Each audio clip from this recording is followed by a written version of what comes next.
What is up, guys? Welcome to the other VCU LCS stream. Wooloo Gang versus Rams of Love. This is the lower bracket, or the loser's bracket, round 2, I think, and the winner of this game will go on to face Forehead 2.0 in round 3 of the loser's bracket. So, exciting things coming. If y'all are interested, we do have a winner's bracket game going on right now. Washington League Ball team versus Monka Omega Pepega Poggers on twitch.tv/moi I love you, if you guys want to tune into that as well. Watch both streams side by side. But anyways, that's beside the point.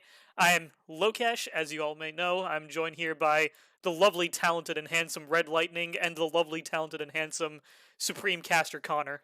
Welcome. I was worried for a second when you called Red Lightning lovely, talented, and handsome that I was going to get snubbed a bit, but I feel a lot better now. What do you It's mean? okay. I give equal love to all my homies, but I give even more love to Red Lightning in private.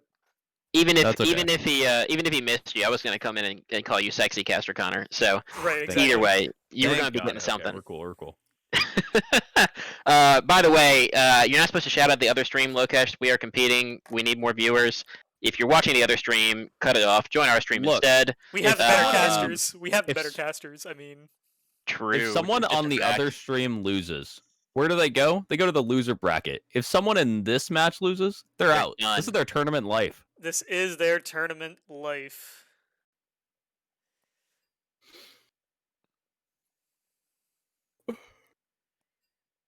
And they have more viewers than us, though. Are you Lokesh, being come in held and- hostage in TFT, Connor? I can leave at any time I want. Bet. All right. I was hoping I could get a link to that draft, though. Oh, true. Let me get you that. Wait, you're not in the lobby yet. I was though. on a bit of a hot streak. Well, here's the I am top 3 right now. And I figured if we're doing the drafted pro draft, it would only make sense for me to watch it in pro draft, then forfeit my TFT game. True. I did That's just just send so it to you in obvious Discord. to me. It's so obvious. Who is Big Peen and who is Small Peen? That's what I need to know.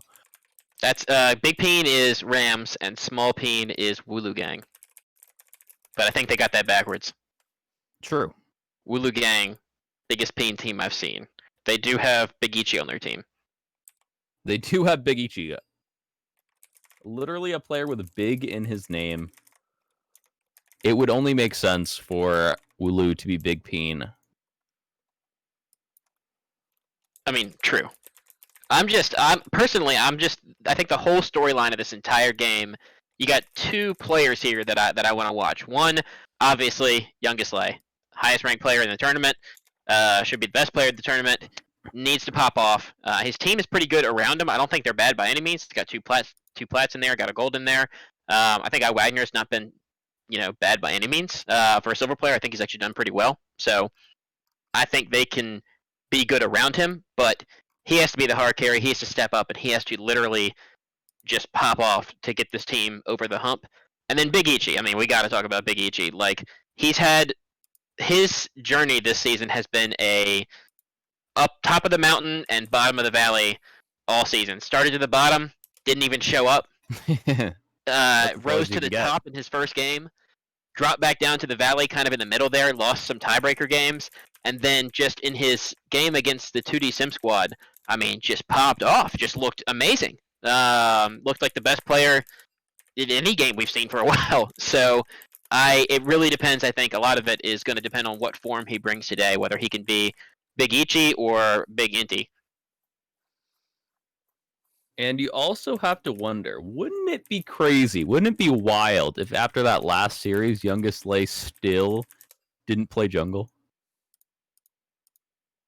Youngest Lay's played a couple of games. He played 1 game of jungle last semester. Not Not last semester, last game. Yeah, he played 1 game of jungle, and that was their win. You guys can invite True. me to the lobby. There you are. I see you now. I'm ready and I eager can't to invite you join. though. Somebody else. Dude, needs to. someone need to join. Somebody needs to drop spectator. down. Yeah.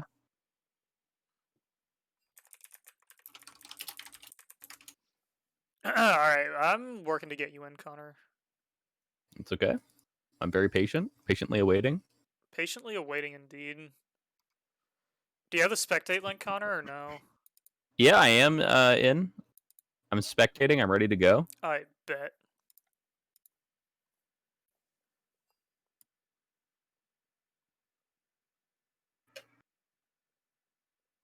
All right, so any moment they should be getting him into the draft. If I heard it right, Big Peen, aka Rams of Love, do lose 2 bans, correct?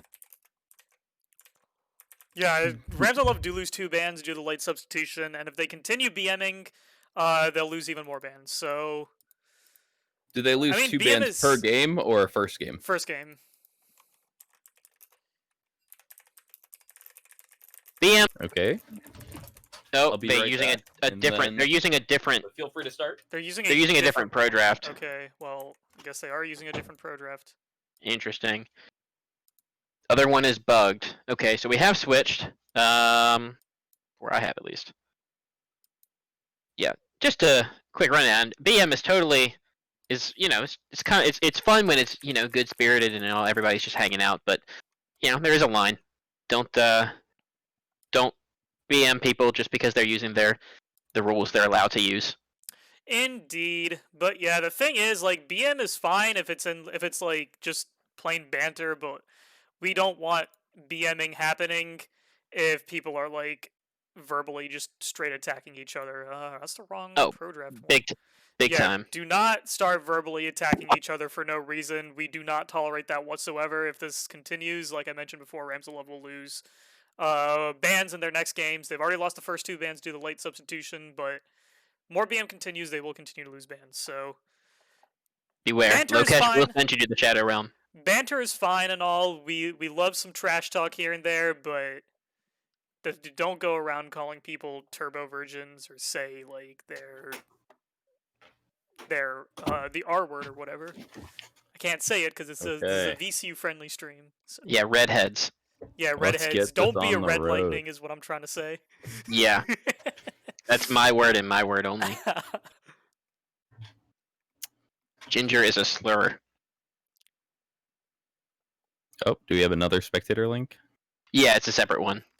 And have we started? Okay, Heckram comes out for the first ban, banning Heckram away from Youngest Lay, I assume. Smart ban. I think Heckram, there's a couple of junglers that can do it, but banning out the biggest hard carry junglers is a good strat, because it probably makes Youngest Lay go to a different role. If he doesn't feel like he can carry. And a champ like Olaf, too. Yeah. Olaf, maybe even Kha'Zix. Kha'Zix is harder because he's an assassin, so like you don't have as much. You can hard carry for sure. Don't get me wrong, but like it's not as much 1v5 run over the team fight with Kha'Zix. Yeah, it's definitely a lot more difficult if your team does not know how to team fight around a Kha'Zix, and they do ban the Olaf. And Rams of Love should be getting their first ban, which will be Echo against Big Ichi. Yeah, I'm trying to think if there's any more junglers. Go on, Tristan. I was just gonna say I don't know if there's any more junglers that you're really that worried about at this point, like just taking over like that. I mean, maybe Graves. Kane after his nerf is kind of bad. So yeah, I think that's it really. I don't think there's any other jungler you can take over and just run the entire game with at this point. So I wouldn't be surprised if he ends up on a different role besides jungle. Most definitely. Oh. Rams of Love immediately picking up the Graves. It's probably going towards David. I wouldn't be surprised if that was the case, but it could also be Raheem on the Graves, because he has played Graves recently, and he has mentioned he enjoys playing Graves, so yeah, we'll have to see what he does with this. I think it's a good pick, but going back to the Echo ban, I think that's really good because 1, Big Ichi does love playing Echo, and 2, I think the champion's just turbo boosted right now, so yeah. New ban locks in Jin too. Jin's probably one of like a small handful of ADCs that's really playable right now. So it makes sense if you want to first pick it. They have the second one going in. Oh, keep going. The Nunu ban's kind of weird to me. If you're trying to force David out of the jungle, why ban Raheem's junglers? Yeah. And Wooloo Gang actually abusing Rams of Love's inability to ban and are able to pick up Sodalist's one trick for maybe the first time this season. I don't think I've seen him play it. I would not be surprised. Proxy Shen is up as well. I'd be surprised if he doesn't pick it before the first round, because it'll probably get banned in the second. And he has literally picked Shen. Oh, they actually take it away from him. They do take it away, yeah. So that will be Ken on the Shen. So taking the Shen away from Proxy, it does leave his Kale up for grabs, which might be what they aim for. Uh, I haven't been keeping up with the patches recently because I am taking a extended break from this really awful, terrible, horrible video game. That's given me great pain and discomfort over many years. True. So, oh, it's actually the Camille coming in for Proxy in the top lane against Shen. I don't like that matchup early game. I don't Could be think that Camille mid. matchup. It could be Camille I think mid. I think Oh, it's more Alistar. likely. It's Alistar. Oh, Camille is Alistar. Okay, okay. Oh, okay, gotcha. All right, so that's Alistar for the Mr. Sax Muffin, and just a heads up, I forgot to take note of it, but with no bans coming in for in the jungle, Wooloo Gang was actually able to pick up Sodalist's signature Warwick. So this is the first time he gets it this entire season. And I I'm don't think we excited to see mentioned what that. he's. I'm excited to see him actually pilot this champion. Shows what he can do. Definitely not the best jungler at the moment, but he is a very skilled Warwick. So It's okay. I heard you, Connor. say, Connor? No, no, we already talked about that when they picked it. Oh, you did. Oh, Fun I'm fact dumb. about Sodalist Warwick. The one time that I subbed in for the VCU LCS a few seasons back, I jungled against Sodalist Warwick, and I don't want to brag, but I did come out on top. Okay, So- okay, Connor. You joined we'll the see how he long- does now. We'll see if he's grown. You joined the long list of people that have defeated Sodalist. I have out-jungled Sodalist's Graves on multiple occasions, but I have never played against his Warwick. So I think Sodalist is a really good jungler. He is plat/diamond. He fluctuates now back and forth. He's that for a reason, mostly because he's a Warwick abuser. But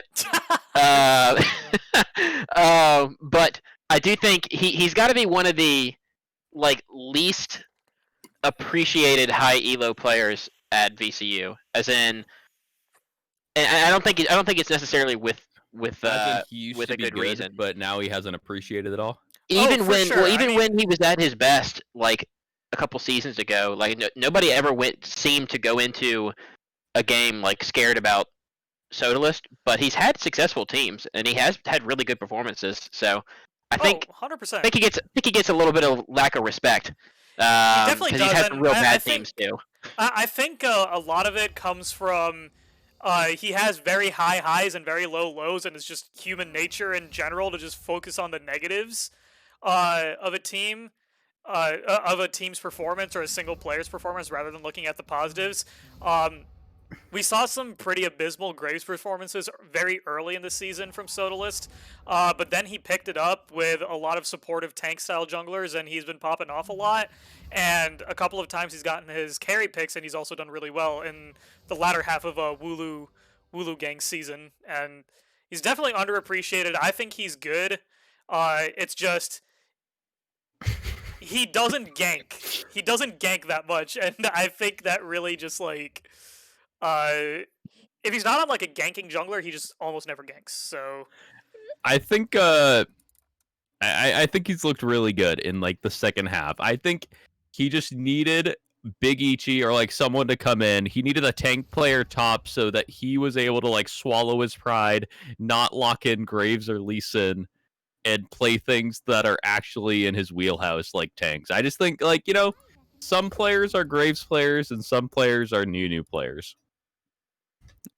That's just how League of Legends operates. True. I don't know. I mean, I have to give Ben a lot of credit this VCU LCS because I rated his team, even with Big Ichi, I rated this team as the worst in the beginning. Probably my biggest miss, besides rating my own team as not terrible. I rated his team as, the worst overall, and here they are in playoffs. I mean, they're not, they are in the losers bracket already. They have lost, but they did beat 2D Sim Squad, and they've shown they're not a bad team by any means. I mean, even if they were to lose tonight, that put them at what, 4th, 5th place. So they've already shown that they're way better than people expected, and I've got to give some credit. Sodalist has had to play good to get there. He definitely hasn't played. At least he's had some bad games, like Lokesh was saying earlier, but he's had some good ones too. And he definitely built a team that can actually play. Now Proxy coming in, I did think helped them a lot, but with the return of Big Ichi, adding Proxy onto his team as well, this team is actually good. And, give him a little bit of credit. His draft wasn't as boosted as I thought it was going to be. And here they are in playoffs while I'm sitting here casting. Yeah, even the draft this game I think is not bad. We haven't really talked about draft how it's looking, but I think with Sodalus having his Warwick in hand, if Big Ichi doesn't suck at Victor, if Big Ichi is big man on Victor, I think their comp actually might win. Maybe. It's I think it's actually one of the closer draft disparities I've seen, but I think they might pull it out. Yeah, I think the comps are pretty close together. I don't know. It'll be a tough game either way. Youngest Light is actually on the Graves. I think the draft is probably better on Wooloo Gang. I think their comp is more well-rounded. I guess I really like all the picks there. I think they got more power picks, but I don't know. I still think Rams probably takes the game. I think Rams is just a little bit stronger. If Youngest Lay does good at all, he can probably take it over with a Galio and a Shen to back him up. I think that the carries on Wooloo Gang are like harder to execute, though. I think they might be better, but they're harder to execute. Like I think Caitlyn, Galio are a lot easier to just autopilot on. I don't think you need as much in your head. For sure. But either way, we will be hopefully in game. Oh no, it's still 2 minutes. Never mind. Gotta love Spectator Lay. Always coming in clutch to make us have to fill. We do love an absolute void of content. We do. Gotta love Spectator Delay. Sorry, I've been quiet. I've been dealing with some behind-the-scenes shit right now, but things should be ready to go. It's fine. Thank you all for carrying me. I did want to mention the pro draft is already over, so you can't necessarily see it. I didn't mention it during pro draft. I think I just got distracted, but I think Shen is, at least for proxy, is probably better than Malphite, and they had a chance to grab it. They had already picked Graves on Rams of Love in the first round, so there was no threat of Warwick getting pinched. So they probably could have gotten Shen when they picked Warwick, and then picked Warwick again before the second ban phase. So, but Shen ended up getting stolen away. So just a thought there. A little bit of a misplay if the Shen was what they were going for. And looking at the Malphite, it seems like it probably was. They just ended up going for the next best tank option, in their opinion. Right. I mean... Yeah, and I think Malphite's a pretty good pick for the next best tank. Like, I honestly think that Malphite's higher prio than Shen in a lot of situations. It just gives you such an easy engage tool that's so powerful, and it's great with what they've drafted too. You have Alistar, you have Malphite, you have Victor, and you have a good team fighting ADC and Jhin. Warwick doesn't really mesh, but it's Sodalus's best champion, so it is his best champion, yeah. So ultimately, like, he is the one trick. He will know how to make it work in this kind of situation. But yeah, I feel like in situations like these, Malphite is a better pick than Shen, even though I feel like the higher level you go, the better players get, the better Shen gets as a champion compared to Malphite. Yeah, I agree. The macro plays that Shen can do become that much more valuable the higher you go, but for sure. That's not here. It's not here. This is VCU LCS, the what do you call it? The hive mind of clown fiestas. It's definitely true, but we are talking about, I mean, Proxy has basically played Shen every single game it was left up 100%. Just wanted to lock it every time. So I'm pretty sure it's just his best champ. I think that's really the only downgrade. I think Shen's a little bit better in lane. You can get top priority better. And then, yeah, you can make the better macro plays as well. Yes, Malphite does have better engage, obviously, but that's like all he does, basically. I think Shen's just probably more well-rounded, and, it's always better to try to put your guys on the champs they're most comfortable on. And not that it's hard to play Malphite by any means, but he's definitely shown that he loves playing him some Shen. Indeed, he does love playing him some Shen. All right, let's get into game now. Whoa. I'm still in the loading screen. I don't know about you. I am very happy that Youngest Lay is on the Graves. I mean, happy as, like, I want to see the best game possible, not happy as a unbiased Wooloo fan. I think unbiased Wooloo fan. Oh, Malphite's Graves caught is a out. champion that can take over the game. Wow, you guys are super ahead of me. I'll let you guys take it. Wait, are you Yeah. ahead of us, Tristan? I'm at 50 seconds right now. Oh, okay. I'm not well, even I in just game caught yet, up. so I'm just gonna leave you guys to Yeah. it. Proxy has already died. He flashed a Thresh Hook. They caught him in the top lane tri bush. He tried to flash the Thresh Hook, but actually just flashed in a straight line into it. Got caught out, killed First Blood over to Graves, which is exactly where you don't want it when you got Youngest Lay on that champ. Indeed. Well, First Blood comes through for the Graves, already picking up the longsword. Will make us clear a lot faster. Just a heads up, you do need to know that no jungle items this time around, so everything you get is in either the challenging smite knife or the chilling smite knife, and then you can just go straight to your first item. Graves looks like might opt for the Eclipse, does have the phase rush build. Could also go for the Okay. shield bow. But Don't worry, boys. Your savior is in, and I just watched that nasty play. And what you gotta know is Graves with a kill early. Wow, Graves is supposed to take over the game at a very low rate by just out farming the enemy jungler, getting some kills here or there. Starting off with the First Blood, just gonna make it so hard for Sodalis to live his life. You can just outduel him at any time. Yeah, good hook from Pooh there. They do take a kind of the bad end of the trade just because Jin's fourth shot hurts so bad. But still, good hook. He's 2 for 2 now in the hooks we've seen. This is their sub player, so we've seen Pooh play, all season on 2D Sim Squad, but I don't think we've seen him in support this entire semester. We Ooh, gets the definitely hook on have the it Jin, at the actually. level Another 2 hook on all the in Jin. comes through on the bottom 3 ADC. Let's see what But he happens does here. die. The fourth shot lands in, but the fourth shot does end up killing Pooh. Wagner just barely not able to take down bottom 3 ADC. The heal comes in clutch, barely living off the back end of that. Good engage from Pooh, but at the end of the day, it is Jin versus Caitlyn. Jin does outdamage pretty much every ADC. Bottom 3 ADC drops the heal, drops the thresh, and then finally drops the question mark in all chat.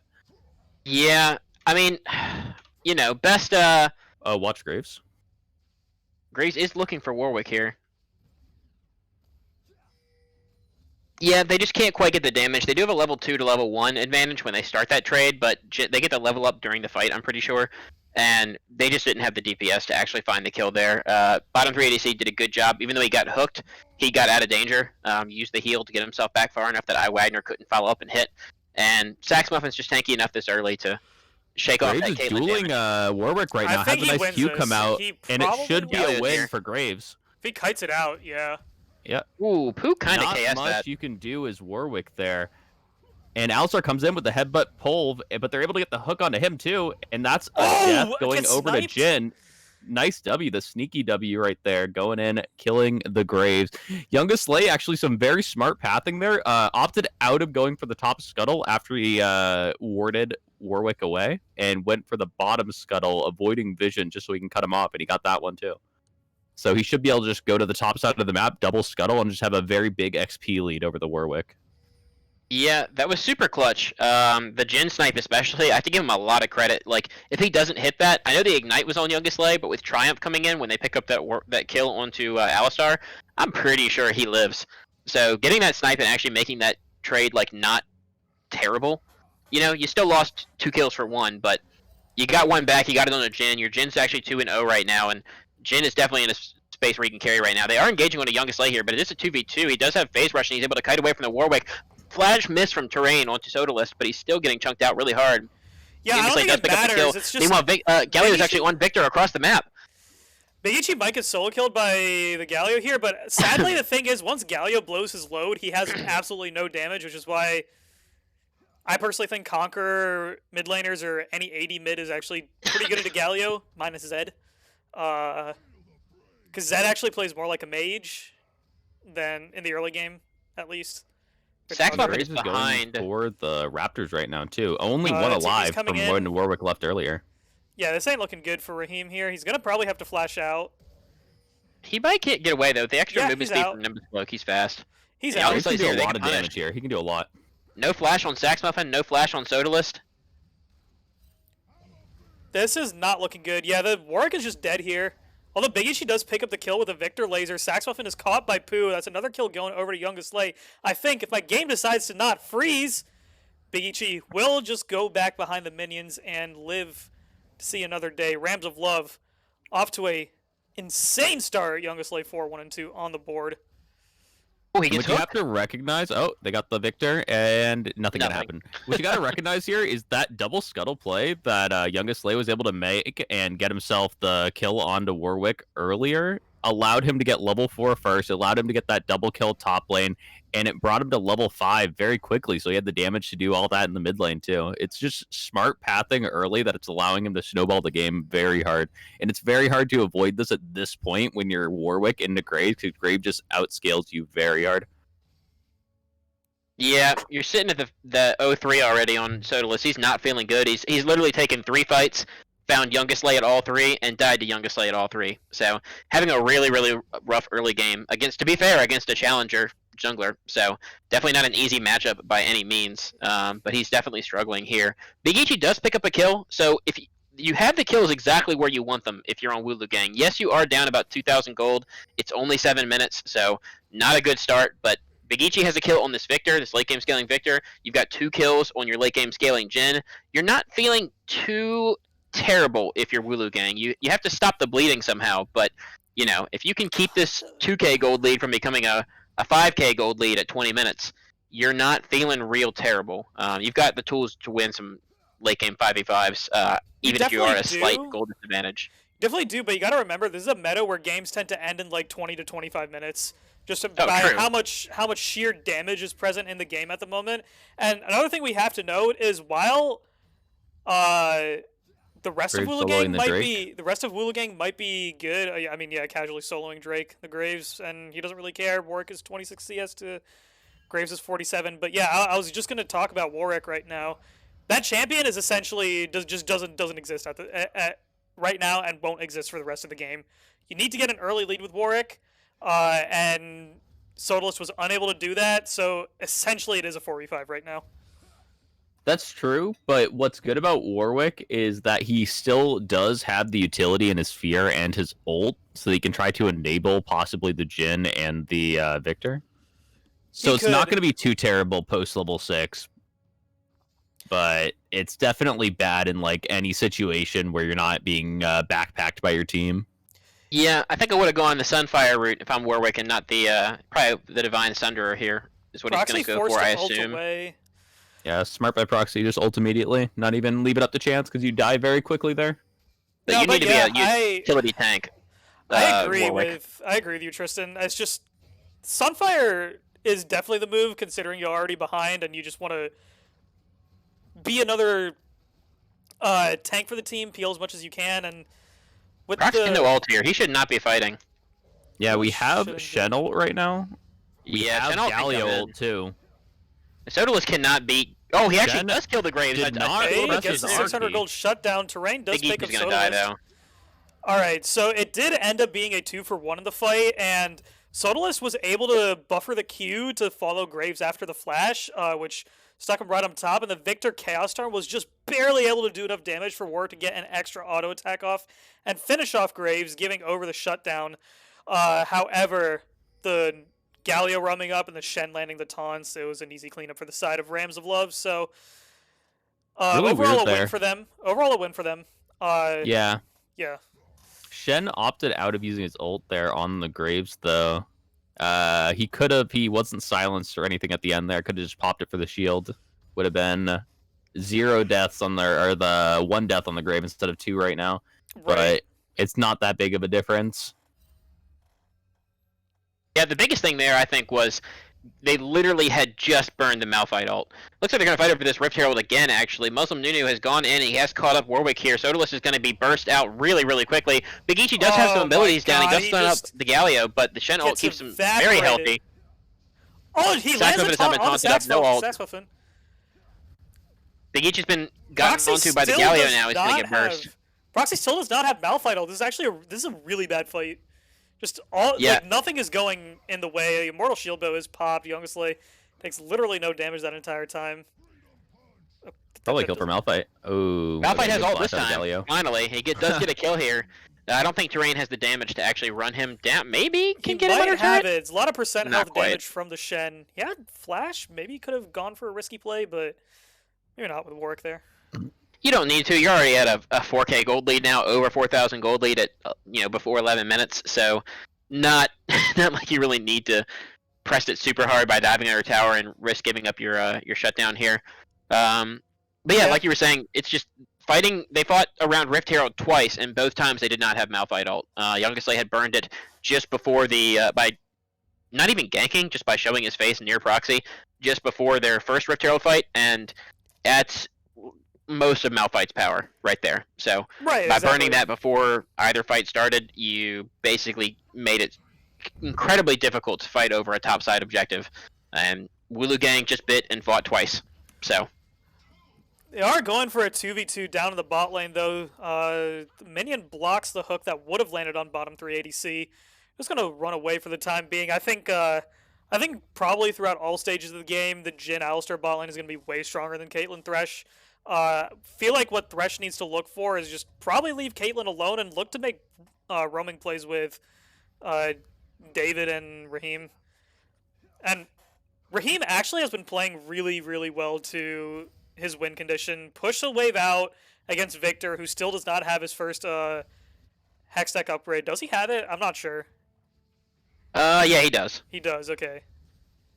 Yeah, Victor went an interesting build also. He built the Sheen first, actually. So just decided he'd rather have the extra physical damage for his Q, which I kind of get when you're playing against Galio. You're going to be using a lot of Q spam. Galio's a melee champ, and he's got a magic shield. So getting extra physical damage and trading into your Q is not a bad idea by any means. Does slow down your Luden's power spike, though. So, he's not going to have the heavy AP burst damage from his laser or his ult really until that comes in. Great looking for the dive onto the Jhin Galio right ult does get popped. Does get a full lot of HP. Damage, yeah. Has ult as well to trade onto these guys from the safety of his own turret. Bit off him a little bit more than they can chew. Proxy's coming in though, but he's killed off before the Shen manages to teleport in. Who's a little caught out too. If the Jhin ult hits well enough, they could easily kill him. Oh, and Big Ichi ends up picking him up himself by canceling it with the plant. Now you've given 3 kills over to the Victor. There's 3 kills on the Jhin. This gold lead still looks menacing. It's still over 3,500. But once again, you got the gold in the right place. Thing is, they saw bottom 380C alone behind the tower, but what they didn't realize is they had almost no vision behind them, so they didn't see that the rest of Wooloo Gang was coming to collapse on, and essentially turned that 2v1 into a 2v5 extremely quickly, and then Pooh fails the blast gun over the wall, ends up being a 3-for on the fight. They take that. 100% they take that. You take those easy if you're Wooloo Gang here. You take anything you can get. Yeah, I think the dive was super doable too. They Galio ulted way too early. You need Graves to get into range so that the Galio will actually hit the knockup. Then you combine it with the Shen ult. Should be a very easy dive onto the Jhin if they're just all on the same page. Must have been some miscommunication, but costed them pretty big. Mountain Drake went over to Wooloo. Yeah, Mountain Drake on a Malphite is exactly what you want. Would be nice if Warwick was building tankier, but he is still opting for, I guess, the Divine Sunderer. But, Mountains on Malphite, Alistar are good. I'm really hoping Sodalist ends up building really tanky after he gets his Divine Sunderer. But He needs to. Yeah, at the current moment, he's looking for the damage, probably aiming for the Sunderer plus Titanic Hydra combo. Yeah, so the first turret does go down to blue side, so they do continue to maintain a very large gold lead, over 4,000 gold right now. So Wooloo Gang cut into it a little bit, but, 4,000 gold before 15 minutes is still a fat gold lead by any means. The biggest thing, though, is since Wooloo Gang managed to win that fight and getting that Mountain Drake, they slow down the Drake stacking. And this is going to be an Ocean Soul map, which is really deadly. Actually, you see Thresh flashing in there, looking for the engage. Saxophone does get taunted up. Who's going to drop, though? Good play from Big Ichi there. Manages to pick up the kill. Youngest Lay is going to go onto him, though. Does kill him with the ult. Has a lot of damage with that Immortal Shield Bow finished already. Sax Muffin is getting out. Just barely lives with the heal. Sodalist does ult in. He misses the Nunu, which I think is what he was looking for. But he does get Youngest Lay and ends up picking up the kill for Jhin with the tower. Now Jin's running them all down. He has the damage right now. He could probably kill them all. Good flash from Wagner to get himself out. But Sodalist has the movement speed. He's going to flash in, pick up that kill. Muslim Nunu's now in a little bit of danger. He's going to get killed as well. And Sodalist just runs out of the turret. Does not die. Well played from Wooloo Gang. They've evened up the kills. Might be 3k gold down still, but making a really good job of the comeback. Yeah, top 1 ADC doing really well in that fight there. Got a lot of the ending damage. Good ult from Sodalus too, locking down the Graves. Caitlyn was a Under bit out of tower. position. You want to be in a spot where you can break the ult, either as Caitlyn or as Galio. You know, you need to CC break the Warwick ult that goes onto your Graves. But I think they just all saw a retreat and they went for it. Yeah, it's a really good play here from bottom 3 ADC. I mean, he's doing a really, really good job in a game where the enemy team has not only fed carries, but fed tanks, really just fed everyone. And they have a lot of damage and a lot of crowd control for you. He's managing to use his summoner spells well and manage his resources and positioning to keep himself alive every single fight and manage to pick up the kills. He's not doing tons of DPS in these fights, but he's still an early game ADC. But being in the right place at the right time, now he's sitting at 5-0-3. I believe he has the most gold on his team, still slightly behind Graves or Youngest Lay on the enemy team, but he's in a really good spot now to carry. They do burst out Big Ichi though, and take mid turret. Yeah, nobody was around there. Had some base timings on Jhin and Alistar. Malphite's still top lane. Not much you can do there when 4 want to stack mid. Very true. That's kind of what I was talking about. It's pretty easy for. Oop, gonna cancel that. Galio's gonna end up caught up by the Warwick ult. Now Youngest Lay is coming in though. Shen ult's giving him such a big shield right now. Saxmuffin's caught out. His own ultimate probably won't be enough to keep himself alive here. Does throw Pooh back in though, but just walk right back out. Ends up being a 1-for-1, 1-for-2 overall if you count that the big Ichi dive as the beginning of that play. I'm back. What did I Yeah, miss? but I prefer to separate the 2 team fights. A 1-for-0 and then a 1-for-1. Wow, great even fight. Yeah, Bob great. Crazy Oh might my be God. caught here. I think he can probably get out. Warwick is here to kind of defend himself. Now the Malphite ult from behind is going to be a big play. Pooh goes down almost instantly now. Youngest Lay's kind of caught out on the backside. Sodalus is trying to get onto him. A big shield here coming in from his items. Not enough though. Doesn't keep him alive. Sodalus does get the triumph. He's still alive. He goes down, and Proxy goes down. Big Ichi dies as well, and bottom 3 ADC is finally killed off. Too much damage from my Wagner.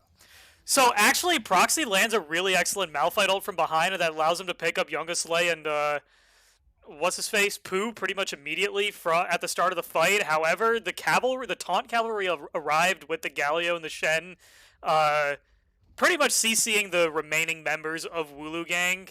Jhin flashes in to try and finish off Wagner, but was unable to. So with the taunts coming through, Wagner could just free fire, and then the burst comes in from the Galio and the Shen. Really messy fight overall, but plays into the favor of Rams of Love.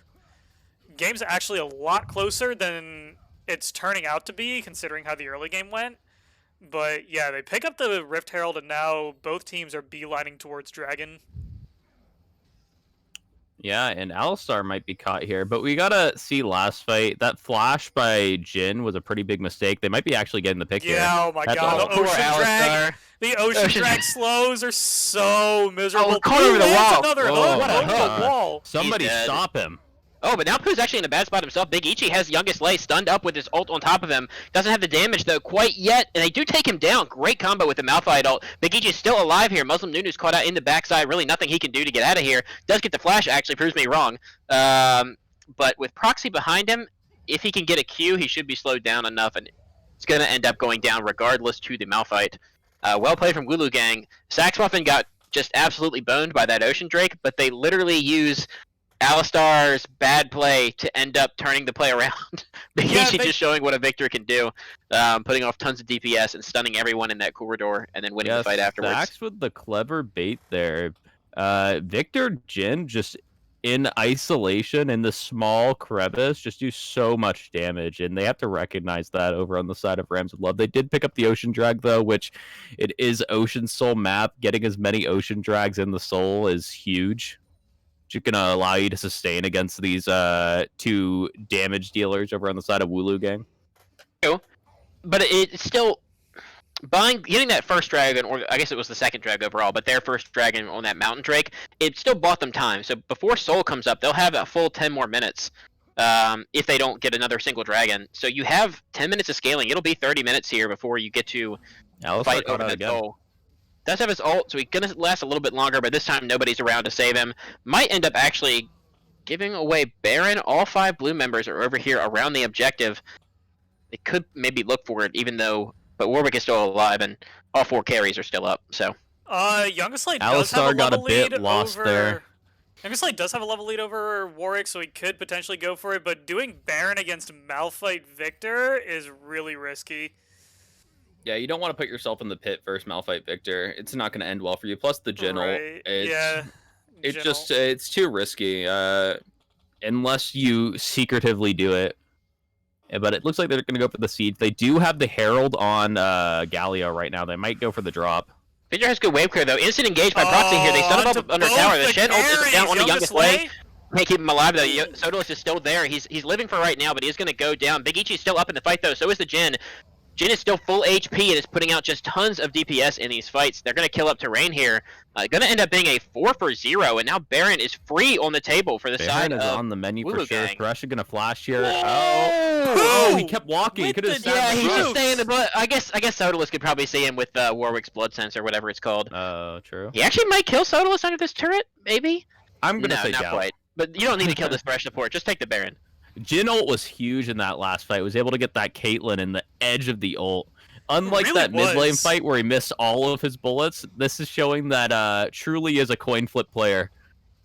The thing is, started off that fight pretty excellent for Wooloo Gang, right? A bit of an int from Rams of Love. Both carries of the team pretty much pretty much humping the tower, the second tier tower up in top lane. Easily allows Malphite to just go in with a 2-man knockup, and then Jin Victor can just blow both of them up, and Sodalist can CC the remaining members of Rams of Love for an easy 4-0. It was mispositioning overall. Quick capitalization from Proxy led to a 4-0 in the fight, plus Baron for Wooloo Gang. Only down 1,000 gold now, looking to come back in this free-to-play video game. You have to recognize how mismanaged Rams of Love's team fighting has been. Horrible. They really need to play more of a counter-engaged style. They keep over-pressing until they're at a spot where the Malphite can just get a huge ult on them. They need to be playing a little bit more split up. They need to be having the Shen in a spot where he's able to ult, or the Galio in a spot where he's able to get a pick, but they can't have the Graves and the Caitlyn frontlining. It's So- just going to get them caught over and over. Notice Wooloo Gang is only down about 1,000 gold now. So this gold is almost even, and that's with no turrets off the map right here. There's a lot of standing gold left they could pick up if they can win a fight and get, they're still down on the map, and so the Baron buff isn't helping them much here. But if they're able to win another fight, they can really snowball their gold lead heavily. This next dragon will probably be the next fight here, I assume. You don't want to let them get to the third Drake if you don't have to. But also, before this fight, I really want to shout out Sodalist.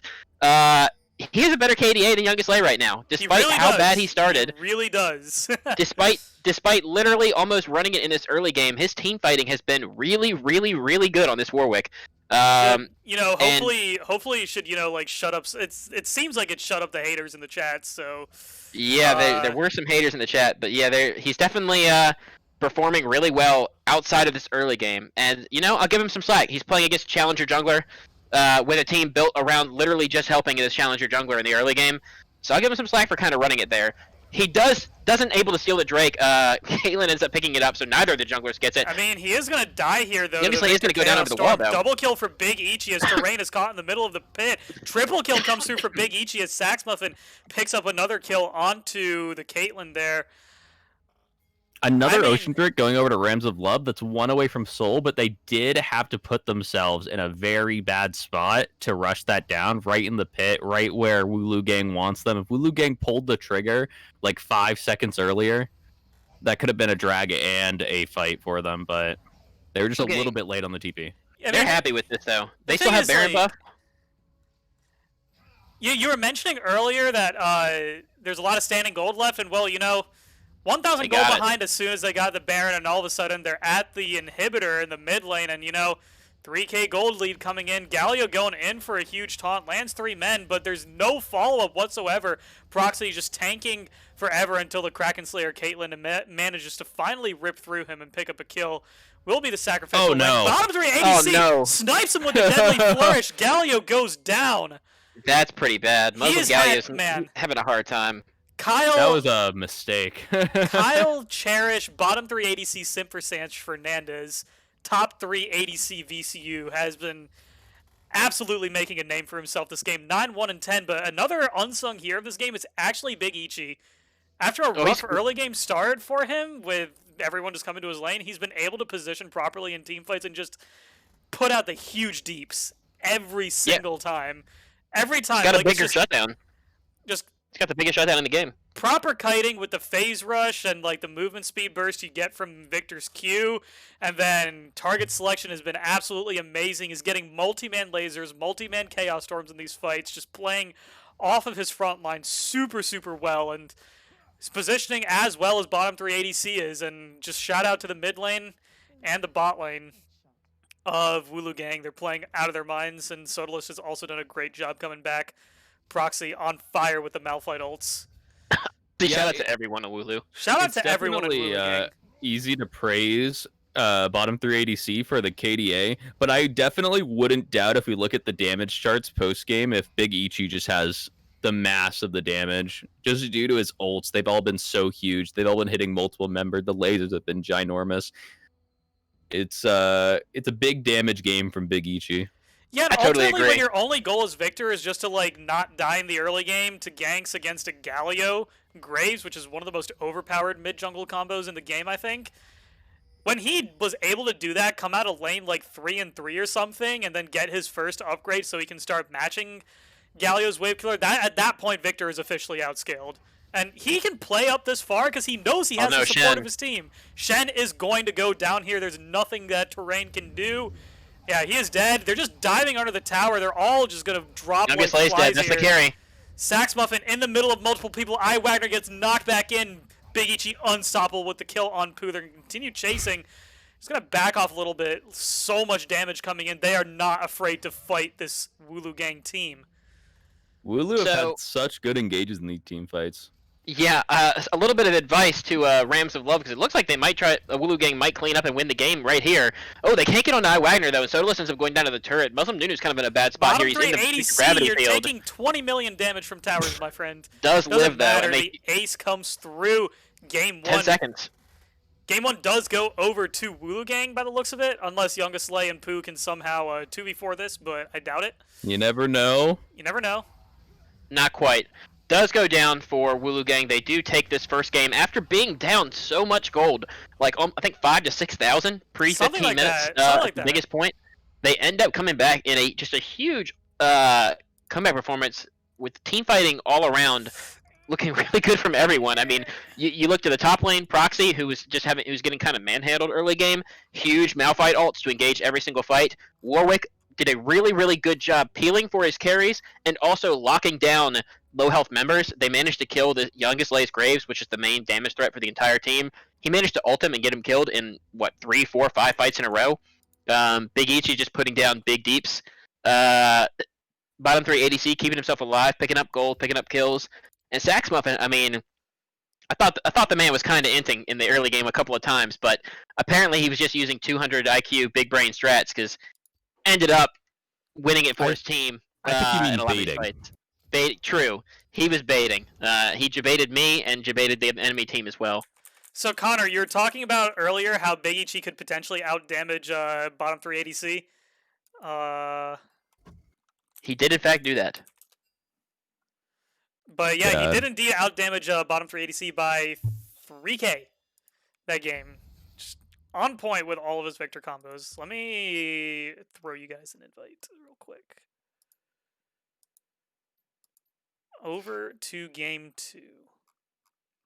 Is this a best of 3 or 5? This is a best Asking of for a 3. friend. This is a best of 3. All right. Asking for a friend. I like it. Oh, the game lobby is full. Lokesh, command them to leave. All right, cool. Thank you. All right. Well, hopefully they drop the pro draft link shortly.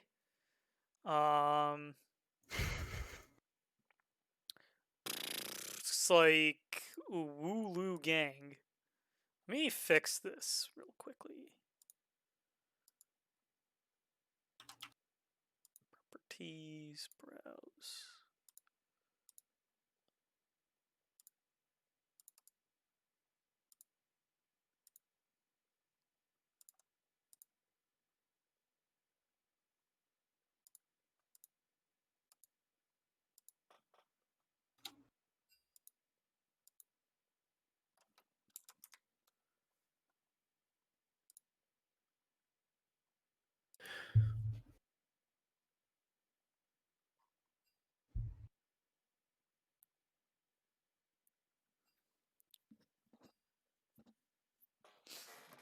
Okay, we have the spectator link in chat for a draft.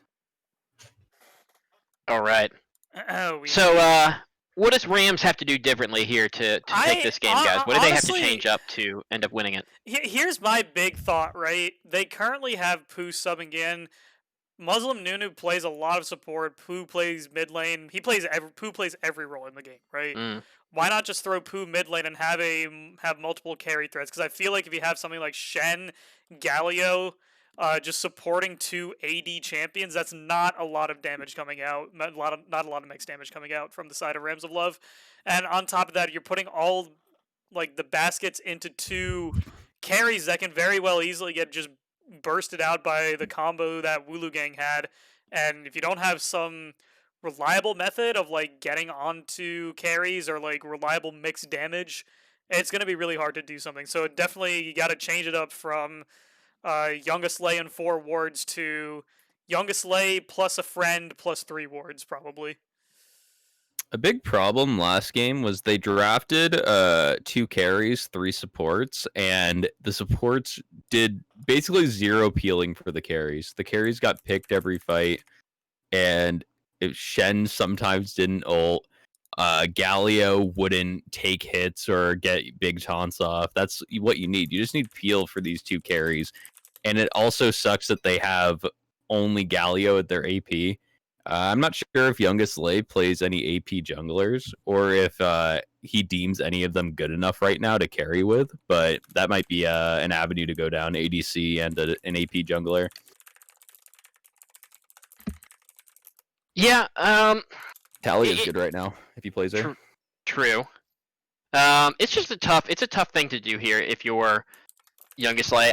This is why I'm kind of surprised he ended up going to the jungle. It's obviously his best role, and he did look good in the early game on it, but if he can't get one of those absolute super hard carry junglers, and Graves can be that, but it's harder. You rely on your team a little bit more.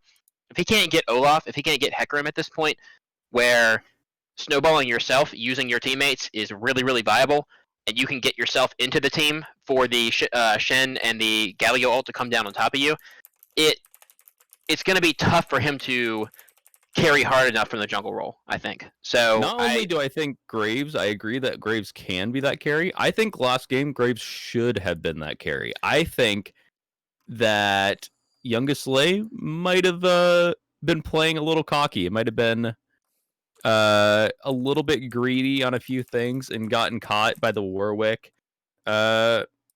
Maybe don't step up so far in like a parallel line with the Warwick if you don't have flash, if you don't have QSS. It makes it very difficult for you to carry your team when you're constantly getting caught out by the Warwick. It's not just that, just like the positioning was off multiple times. Just like all of his deaths were coming from, like, especially after, I would say, maybe like 15, 16 minutes, all of his deaths were coming from him just like going underneath tower and just getting CC'd by an insane Warwick ult or an insane Malphite ult, or like just getting shot and rooted by a Jin W from the middle of nowhere, just completely just playing with utter disrespect. Not only I feel like towards the players, but like towards the champions that he's playing against. Ultimately, you can look at players and you can say, okay, yeah, I'm better than them, I'm challenger, but you can't oversee what these champions can do in certain situations, and I think that's also another big thing that got pulled in. Rams of Love actually picking up Cho'Gath for the top lane, Terrain going for that pick against Proxy Shen. Excited to see how he plays that. I think Cho'Gath is fine at Shen, but I let's think go. Proxy Shen is good. I love the Nunu. See, this is what I kind of wanted them to do last game. Nunu was banned, but I thought that Muslim Nunu, Raheem, was actually going to take the Graves himself. He had done it now it was a loss, but he had done it in their third game against Washington League Ball team, and his Graves actually looked pretty good. It looked pretty decent. So I was surprised when he didn't take the Graves, and then Youngest Lay ends up going to a solo lane. We don't know for sure what they're going to do this time, but with the Nunu, I have a hard time believing that that's Youngest Lay's Nunu. It could be his Cho'Gath, but I think he's probably going to end up going mid lane this game, and they're going to look for a favorable mid lane matchup into Big Ichi and try to win that way. And Nunu's such a good jungler. Out of Wooloo too. You have Proxy Shen, You have Warwick for Sodalus, and now you have Sax Muffins Morganas, which is also one of his comfort picks. They're seemingly not drafting for comp so far. They're just trying to put themselves on their best champs. I like it. Yeah, Shen definitely Warwick a good way to Morgana. win. Shen Warwick Morgana coming in. So I'm not personally too sure how those three champions synergize well together, but it is what it is. It is going to be a Karma locked in the support position, I think, as a counter to the Morgana. I like it. You can just go for the poke damage. Don't have to worry about Black Shield because Karma really has CC for kiting or like chasing only. It's never to engage, so you just poke Smart Morgana read. out with a Black Shield. Lucian banned out from Youngest Slam, assuming. Yeah, I was gonna say I the like Nunu it, locked in. Yeah. but I actually don't. I think Lucian mid kind of sucks. I almost think you'd want him to take it. He hasn't looked super good on it. I mean, I don't think his Lucian mid performances have been bad. I just don't think the champ is super good. I think you have to like just snowball so hard for Lucian mid to work at this point. And in a competitive setting, it's just you have to just really style on your opponent. And I don't know, mid's not his primary role, and I just don't know if he can do that. Especially because Big Each has just been playing so well in this tournament. It would be tough. So I just don't think that not Big Each. I just don't think that Youngest Lay has shown himself to be able to play too many mid laners. And Yeah. Lucian is one of the only ones that he's shown. So if he is going mid lane, I don't think it's that criminal to get him off the only thing that he seemed to be comfortable on so far. not gonna lie, Even this if is it's a great pick. Zed was also another one he picked, but keep going. I would probably love a to fat see. Vic I would fan. love to see a Zed pick. I Wait, always Vic love fan. watching that champion. I love playing that champion. Really, This is really a fat love it. Anivia. It's a fat Wait. Anivia angle. If you're Big Ichi, it's a fat Anivia No. angle. No, Anivia is so good in the Is Nunu. that Morgana mid? Looks Oh like shoot, it. it looks like it. That's actually Yeah. Morgana mid. Always I has like it. I like it. I like it.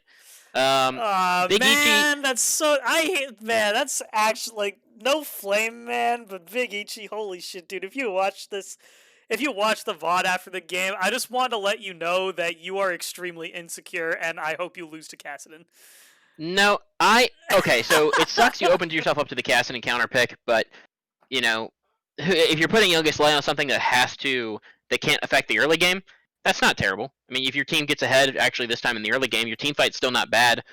Just end before Kassadin hits 16, and not too bad maybe, I guess. But I like the Morgana mid. It's great into Nunu. Nunu just can't gank you. You can Black Shield a snowball every time, or just hit him with a binding. He walks in a straight line. It's really easy to hit him with the binding. It shoves out waves super fast. It can roam really good. I mean, it's just really strong right now, and I kind of do like it. And it's a flex pick, and I do love me some flex picks. And you keep your support on his best support. I Red think it's just a good Lightning's- pick into Rams of Love comp in general. You go the Leandre's build on Morgana. The Rams of Love comp was getting pretty beefy, and with the way they have drafted so far, Wooloo wasn't looking to be able to actually damage them. I don't think the Jinx is going to be doing a ton unless she gets ahead. I don't think Jinx is hugely good right now. I don't think she's doing a lot of DPS. The Leandre, the Demonic Helm, whatever that item's called, I think is very important. My thoughts on crit-based ADCs are that crit-based auto-attack ADCs, because ultimately Jhin is also technically a crit-based ADC, but in terms of crit-based auto-attack ADCs, I don't think they necessarily spike until they get to 4 items, and a lot of games, they don't get to that point. They just don't. So, as slugfesty as games are these days, just 4 items on ADCs aren't commonplace unless they somehow get turbo fed. But if Jinx ever manages to get to that point where she has Infinity Edge, Runeans, like Kraken Slayer, like something like that, plus another crit item maybe, that's when you need to be like really, really, really scared, because it just becomes impossible to play. It's scary though. If Jinx is at that point, you've got a level 16 Kassadin probably. That's and true. Then Jinx Exactly. can't play the game. So I mean, I think both comps are pretty good. Wooloo Gang got their best comfort champs. They got Shen, they got Warwick, they got Alistar. 3 of their best champs. They dodged the Karma matchup by sending Morgana mid. So Morgana's actually pretty bad into Karma, but nice under mid instead. I think it's a pretty good pick. Jinx is kind of weak, and I think that's where Rams of Love did the best job. in their ban phase. They banned out 3 ADCs, and Wooloo Gang banned out 2 as well. So by grabbing that Miss Fortune, I mean, she's definitely... Miss Fortune's probably a higher tier ADC right now than Caitlyn or Xayah or Lucian or Ezreal, honestly. But you grabbed your Miss Fortune, and you pushed him all the way down to Jinx, which I just don't think is in the same league as MF is right now. So they should win this bot lane pretty handily with Karma MF and have a really good way to snowball, literally with Nunu, into some early dragon control, and maybe balance out the fact that your mid lane is going to be pretty weak early and probably going to have a hard time getting any kind of influence on the map with Morgana just W spam shoving him in. Yeah, I gotta agree on that one. I do like that Youngest Lay decided to put himself on just one of the signature just carry champions, the hit 16 and win. I think that's pretty good, but it sucks that he is going against the late game hyper carry like Jinx. We'll have to see how it unfolds. I want to see how good Muslim Nunu is at Nunu. It is his namesake.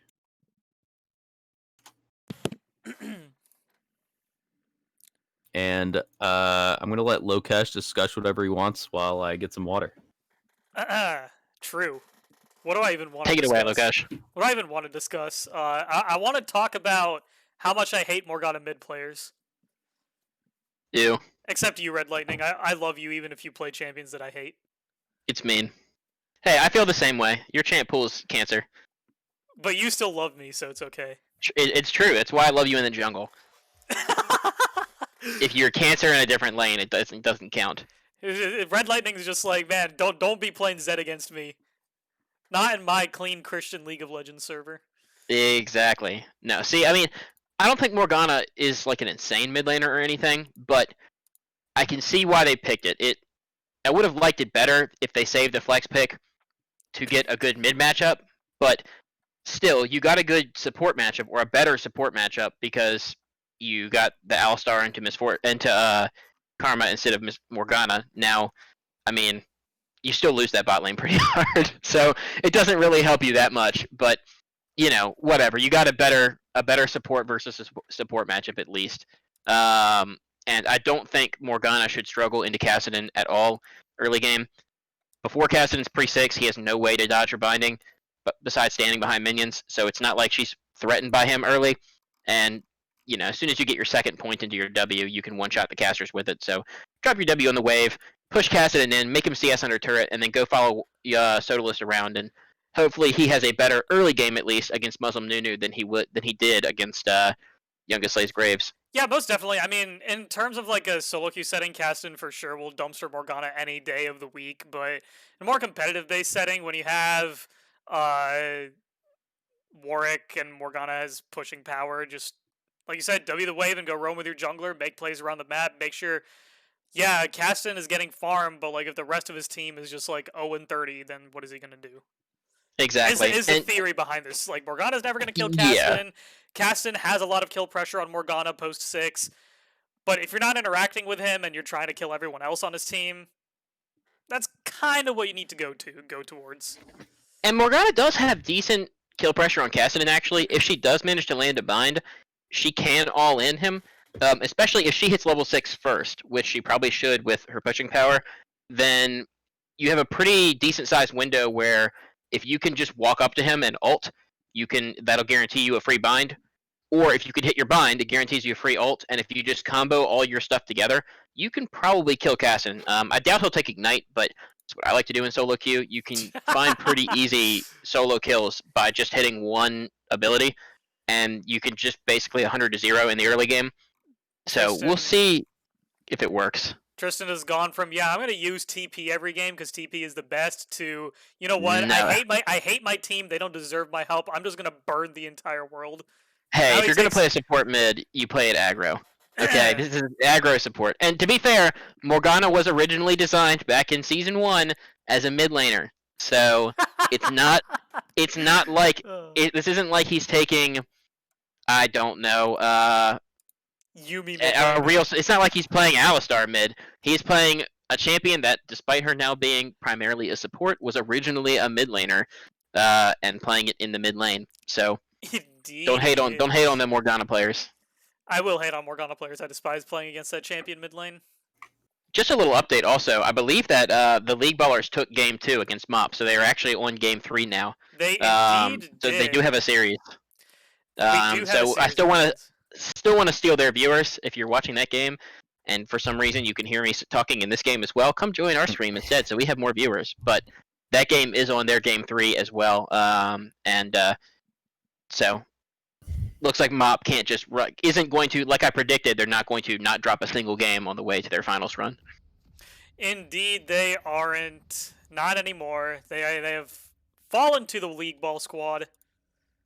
One sec. I need to fix the scoreboard and everything. It's way more interesting this way. No guarantee that either of those two teams makes finals. I mean, these two teams that are playing right now are both hoping they'll make it there through the losers bracket run, but it does show that Mop is at least mortal, and should make the rest of our playoff bracket after this much more interesting, knowing that if League Ballers wins, I mean, straight up anybody can. Then I think anybody can take it. I think League Baller are obviously then the favorites, but if they can beat, I wouldn't count Mop out, even if they lost this game. I wouldn't. I'd still probably favor them in a rematch if they happen to meet again in finals. So I'm really excited by the results up there, that it wasn't just a quick 2-0. I think last game, going back to the game the series we're actually in. Yep. Probably a good idea.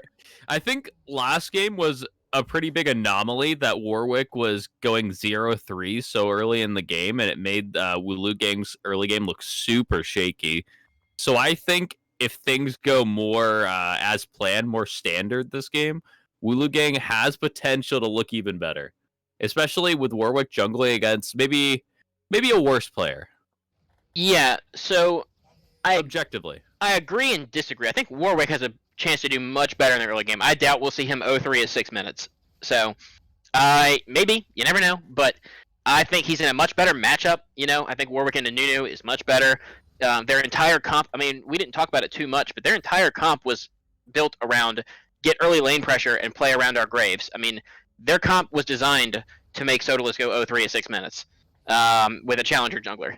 So, I don't think it's going to happen again this game. That being said, you don't have the same bot lane strength. I don't think this bot lane, whereas they were winning with Jhin Alistar last time, even while their team was kind of getting destroyed around the map, I don't think they're going to win this bot lane matchup with the champions that you have. Maybe with some ganks they could turn it around, but this is a pretty hard bot lane to play against, and that was their main power point while they were falling behind last game. And then, Big Each is playing Morgana. As strong as Morgana can be in the mid lane, I also don't think we're going to be seeing Big Ichi do what he was doing last game if he gets kills and if he is able to not fall behind. Morgana can be really useful, but can't carry like Victor can in late game team fights. So I think it's a little bit scary. Morgana has potential to carry in a late game team fight, depending on how big her ultimate is. It's agreed. And Nunu behind them in the bot lane. Oh, early gank here. Yeah, gonna look. Actually, managed to hit the knock on bottom 3 ADC. Cavalry, bottom 3 ADC might be going down here. Heal is popped before the ignite comes through, so he will not go down. However, forcing him out of lane is very beneficial. You have to flash the snowball before it hits you. Actually, though, I know you're getting a recall from bottom 3 ADC, but he burned both of his summoners, both the flash and the heal. Wagner burned his flash, Pooh burned his flash and ignite. So actually more summoners go down from red side. And now Warwick, Nunu is actually bound up here. Warwick is going on to him, does a whole lot of damage, but end up forced to flash out. Just takes a little bit more than he'd like to in return. Yeah, you kind of see how easy it is to play against Nunu as Morgana here. Really nothing Nunu could do in these ganks. You can easily just black shield his snowball so he can't knock you up. And, if he's running at you with a snowball, is there ever an easier binding you're ever going to hit as a Morgana? He can't walk left or right. So right, exactly. You just hit him with the binding, and there's nothing he can do. So you can push up like this all day against the Kassadin, shove him in. He's only got a 1 CS lead, but he's just keeping him under his turret at least, not letting Youngaslay affect the game at all, really. And I'd like to see Warwick actually go elsewhere. I'd like to see Warwick being the one that goes bot, because if you can turn this bot lane around while Youngaslay can't help, then you're in a much better spot than if you keep going mid and, your Morgana maybe gets 5 CS lead or something. The thing is, like, it's actually really difficult to play Caston early against Morgana. Oh, another gank coming through into the bot lane. Bottom 3 ADC has no sums this time around, however. He's Good out though. disengage from Saxmuffin will prevent anything else from happening. But yeah, just going back to the casting thing. Looks like they're Actually, diving mid. a dive is going to be set up here. Proxy goes aggressively onto terrain here. They should get him. Yogaslay is going to go down, actually. Kill goes over to the Warwick. First blood for Sodalist. But yeah, I mean, like I was saying, okay, another fight happening in the bot lane. Never mind, I'll hold off on that thought. Saxmuffin does have flash, forced to use it. Now Big Ichi's actually getting run down here. He does hit the easy binding though, and now Muslim Nunu's not in a good spot. Warwick is going to clean him up easy. Oh, And that's Big Ichi rough. loses 1 HP! That is unfortunate for That's the Morgana sad. there. Nunu was gonna have to flash the Morgana binding to do anything there, but instead he gets hit by it and flashes after. That's very rough. You don't want to see that happening. Nunu is looking pretty far behind now, about 1 camp lead for Sodalist, but the death caused him to just have like a pretty big CS deficit. We'll see Warwick hitting level 5 much faster. Yeah, I mean, Yeah, I was I'll take mentioning- I'll take 101 Warwick over 03 Warwick any day. I was Yeah. mentioning earlier that, like, just to entire, like, the point in which they got the dive set up, right? It's hard to play Caston early into Morgana if you're not 6, simply because True. Morgana can just perma push the wave, and then all of your trading abilities are point and click, and because Morgana will always have the minion advantage, Caston will be taking more damage from minions than he will be able to trade with his combo onto Morgana. And Morgana can block some of the damage with the Black Shield. That's a lot of damage coming Good through, ult. though, but the chains from the Morgana come through. Youngest Slave forced to flash out of there. Flashless Caston, don't know if it'll matter too much. Big Morgana Ichi hits a does not binding. have ult. Ooh, if Morgana had been able to hit a binding there, she could have maybe looked for a kill, but instead the gets solo solo kill killed by comes Youngest in. Play. So this is where it turns a little bit more difficult. Now that Cassidon has his ult, he can outplay you pretty hard. I do think Big Ichi misplayed pretty big there. Big mistake from big Big mistake from Big Ichi. Ichi. True. Big error. People Yeah, he tend just to- overstayed with low health bars. He traded really well.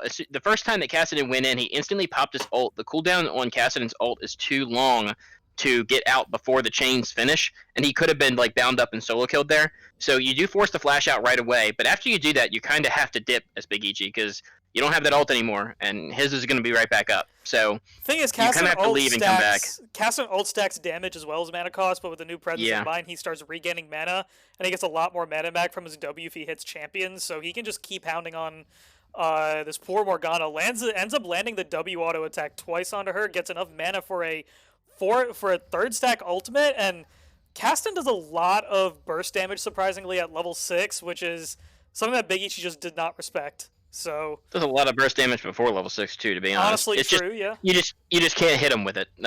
Hopefully That's for an the other Easy team. pick onto the Nunu. It looks like Alistar Morgana are going to be rotating top 2 to help trade away that Cho'Gath who was able to get the chomp onto Proxy. Cho'Gath in a Great rough spot knockup by the here. Cho'Gath. They can still go for the dive here, though. They have the Alistar combo, and Warwick goes for the quick flash from his Q, They and don't they have give up. damage. Saxmuffin a little bit frightened there, did not want to commit. They had the Morgana ult. They could have possibly gone for it, but it would have been a pretty big risk for very little reward. Possibly. Yeah, just not quite enough damage there. They couldn't get the stun before he got under turret. He managed to flash and bring Warwick with him, so Warwick had to instantly run away. And then they just couldn't follow up anymore. He was far enough under turret to where he couldn't continue to chase. They got the flash, though, and that's pretty good. Yeah, I'll take Not those. as good as a Shen Life, but still pretty good. Yeah, unfortunate. Proxy's actually struggling pretty hard in this matchup. I do think Cho'Gath does pretty good. He's tanky enough to where he can survive the early game like Shen burst. Can But also with his own sustain with his initial, E. Can keep yeah, sustaining his with own innate tankiness and his the healing off of the minions. Be I careful think here. possibly a Shen, you might just want to grab the bombies and then forego your mythic for a hot second to grab some MR. Maybe just some Merc treads before continuing to go. You have the top 3. You have Cassidon, Nunu, Cho'Gath. They just have so much AP burst on their team. Karma as well. And they're coming in with the Nunu Snowball. Alistar is able to help him evade that. The the Jinx traps were not able to hit their mark there. He evaded them with his Nunu snowball mechanics. I know what it's like being an expert Nunu player, and that's what it looks like. I want to point out, I think the bot lane of Wooloo Gang here is playing so good. They're in a really hard matchup. They're a much weaker ADC early game, a melee support, and Nunu has been there, 3-4 times now, where Sodalist has not made an appearance yet. Maintaining equality in CS bot lane, huge for Wooloo right now. Yeah, they're being ganked. They're in a harder matchup, and they're completely even on CS. They're actually slightly ahead. You know, they might be shoved in the whole time, but they're playing this about as well as they possibly could here in the bot lane. No deaths. Some of their spells all back up now. They weren't punished when they had to use them in the initial gank play. So, just really, really good job. Not, feeding away any gold, and so that Wooloo Gang can actually keep their about 1,000 gold lead that they've got right now. Most of that in the jungle.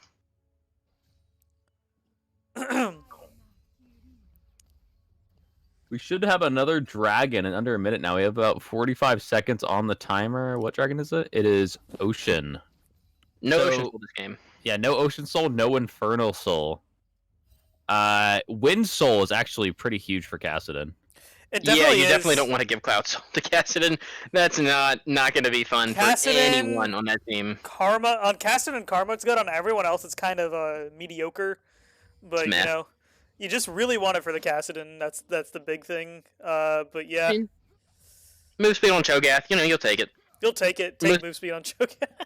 Yeah, you don't really care about it. You don't really like the ultimate portion on Nunu or Misfortune because you sit there and channel your ult, so that's pretty much wasted. But hey, out of combat move speed, no champion doesn't like that.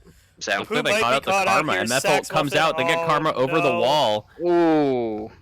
They're not able to go. It's like, never mind. Big Ichi snipes. Shen not coming in. Sodalist does miss his own ult, though. He's onto the Nunu, and with Shen to back him up, Youngest Light dives in, but he's instantly CC'd up. He's been taunted the entire time, and the chains come down. Saxbuffet, unfortunately, accidentally picks up the kill himself, but Wooloo Gang ends up going 2-for-0 here, and they'll probably grab this Ocean Drake to even up the count 1-1. So we have hit another team fight. Oh, keep going.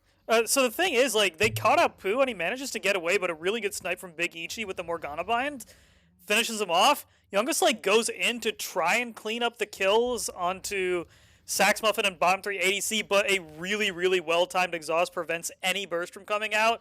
Then it's just easy to CC and lock him up and then just kill him off instantly. Rams of Love were just on different pages again. Some players go out when other players go in. The other players go in when the other players go out. It's just, they're never on the same message, and it's really hurting their team fight. Yeah, I mean, they've just been outplayed by Wooloo Gang in every single team fight in both games now. Yeah, they have. Even when few in the first game. Yeah, but you gotta remember those few. They had 5,000 gold lead. Like they were taking huge gold leads in and winning a couple of fights here and there. So they still won them at least. But looking for the pick onto the Kassadin. Kassadin actually uses his ult. Oh, that's not good. And they get the root off. They got the binding. Kassadin shouldn't be able to die here because Morgana is right now. Sodalist is looking for it. Kind of weak. But yeah, they're going to get Youngest Lay in return. I think that's fine. I think Youngest Lay recognizes that trading on Kassadin this early in the game is pretty good for him. Oh, big time. Yeah, you'll take a 1-for-1 trade on Kassadin is honestly the best you can really hope for early game. I mean, you're getting gold and it's worth more on you. One champ where it don't matter how many times you die as long as you get your items. True. But Sodalist is having... I mean, I was about to say quietly, but it's not even quietly this time. He's having a really good game. He's picking up kills. He's making his presence felt on the map. He's going to where they're strongest. And Big Ichi, man, I know he got solo killed by Youngest Lay earlier, but I don't know, man. It's a challenger mid laner. I'm impressed by Big Ichi. So far this tournament, he's shown he can play Assassin's mid, he can play Control Mage's mid, and he can play Support's mid. And he's done all three of them. He's had at least one game where he's played all three pretty well. I mean, his bindings in these Morgana plays, in that last one, he didn't have enough mana, and so he was probably taking a trade he shouldn't have. But you mentioned earlier, Lokesh, his binding in the dragon fight we had about a minute ago was really good, and it's the reason they managed to pick up that kill. He's just playing really good, and he's shown his champ pool is huge. He can play all three, all three styles of champion right now. play assassins. He can play battle mages and Rise. He can play burst mages with Victor. He can play control mages. Play supports in the mid lane. Biichi might not be the highest ranked player, but he is one of the most versatile mid laners we have here. And you know, another pick onto Youngest Slay potentially. Will he be able to ult out of this one? Never mind. Youngest Slay, oh, never mind. The Shen ult comes through for Big Ichi. Picks up the kill. Ignite ticking down onto Youngest Slay. Muslim Nunu caught out by the taunt. Will be taunted up. Nimbus Cloak has come through. The fear lands from Warwick at the tail end of the ultimate. Will actually run away. Binding will not land for the snipe this time around. Just so many shields, so many heals, just unable to finish off Big Ichi. Just Nimbus Cloak balanced or what? Nimbus Cloak is very balanced. What we also could see out of there is how little damage there actually is on Wooloo Gang. Yeah. Kassadin just dancing around them, and it took 4 of them to get him down. You really need bottom 3 ADC in a spot where he can carry this game, or it's just going to be so difficult in 10 minutes. Big time. So what they did show is they have tons of crowd control. So they locked down Youngest Slay's Kassadin. They hit him with the Morgana ult. They hit him with the Morgana binding. They hit him with Alistar. Actually, we're going to pause that. Muslim Nunu has gone in. They do have Big Ichi in a bad spot here, but they cancel the Nunu ult. Comes in. Youngest Slay is in the middle of the fight. However, he was going to get CC'd up pretty much immediately. Lives, though. Will he tick down? Absolutely not. Rams of Love is winning this fight. Saxmuffin trying to finish off. 1 HP. Kassadin is 1 HP, but never mind. He does pick up the kill. 3, 4, and 1 on the board. Shutdown goes over to Nunu, onto the Morgana, and Cho'Gath picks up a 600 gold bounty from Sodalist earlier on the fight, as the ADCs doing what ADCs do best, farm bot lane with absolutely zero impact on the game. We're just talking about it. This is the absolute worst possible lane assignment you can have if you're Wooloo Gang. If you have Jinx not with the rest of your team, you are doing it badly, because she is your primary damage source. I know Warwick's kind of fed. He has some damage items in there, but Jinx is your primary damage. Even if she's only got 1 item like she has now, she's your DPS, and it doesn't matter if you're locking down these carries. If you have no damage behind it, it's not like Kassadin is super squishy or anything, and Cho'Gath and Nunu definitely aren't.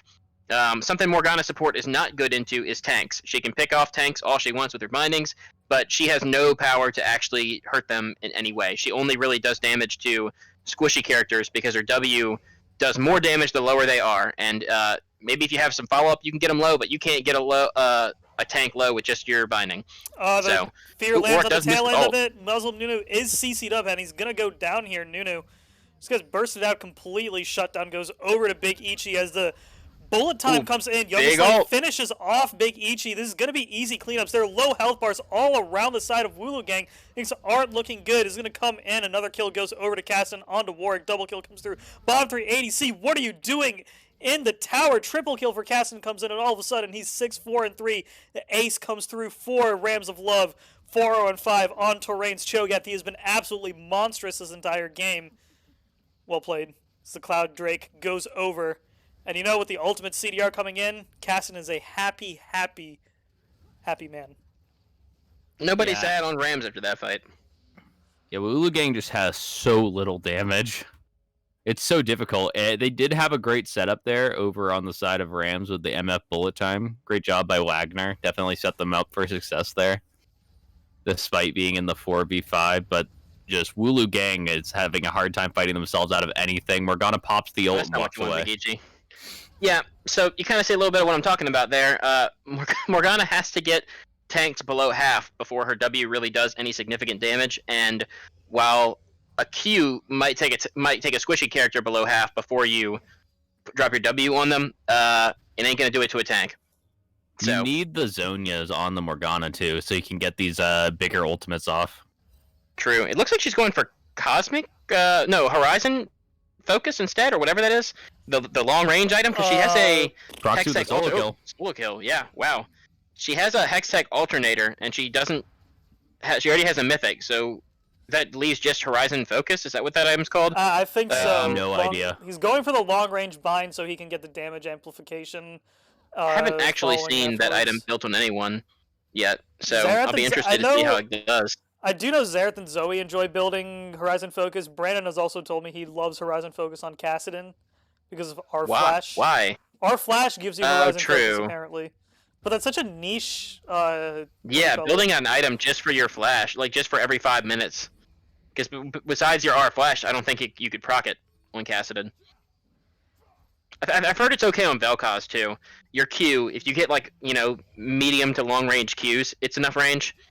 But it's really I've always thought of it as really just like literally a Xerath item. Like it's just a Xerath niche item right now. They have the new snowball. If they stay, it could definitely be doable. And they're also going in on the Cho'Gath top lane. Shouldn't be able to do anything to him. He's huge. They don't have the DPS He's between so Sodalist and beefy. Proxy. I mean, like they might not die here, but yeah, they don't have the damage. Look, Sodalist does nothing, and he's the damage here onto this Cho'Gath. Wait, this Cho'Gath, does he just die? Cho'Gath can just eat him and walk away. He's gonna get a double kill actually. I don't think Proxy wins this 1v1. I know we got a solo kill a second ago, but Mr. Terrain is back. He's managed to back buy an item and come back with health.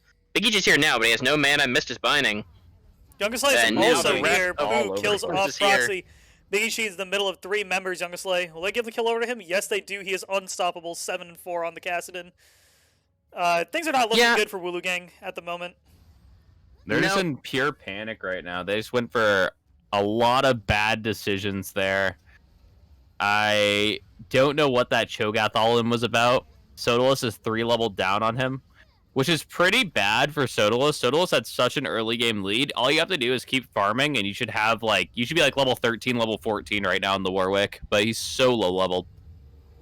Yeah, he's actually falling behind Muslim Nunu as well. He's actually level behind with the Baron pickup, so it's definitely rough here. I think they were like such under pressure to just like accelerate the pace of the game and prevent Cassidon and Cho'Gath from scaling, but I feel like just too much over forcing allowed like Cassidon to clean up fights because health bars got really low, and then just running into Cho'Gath without like a plan of action just lets him nom on people down. Nunu baiting people in, just using all resources just to kill Nunu when Cassidon and Cho'Gath are just around the corner and they can kill everyone. Wagner had a few excellent MF ults and fights. Pooh's been actually playing out of his mind on this Karma, not gonna lie. No, I think Pooh's played really good. I think that the biggest problem for Wooloo Gang here is, though, I don't think their draft is bad. I like their draft, actually, but they didn't play to the right lane.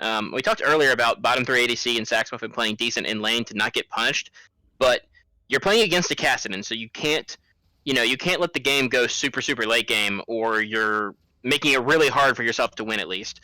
But your main source of teamfight DPS is a Jinx.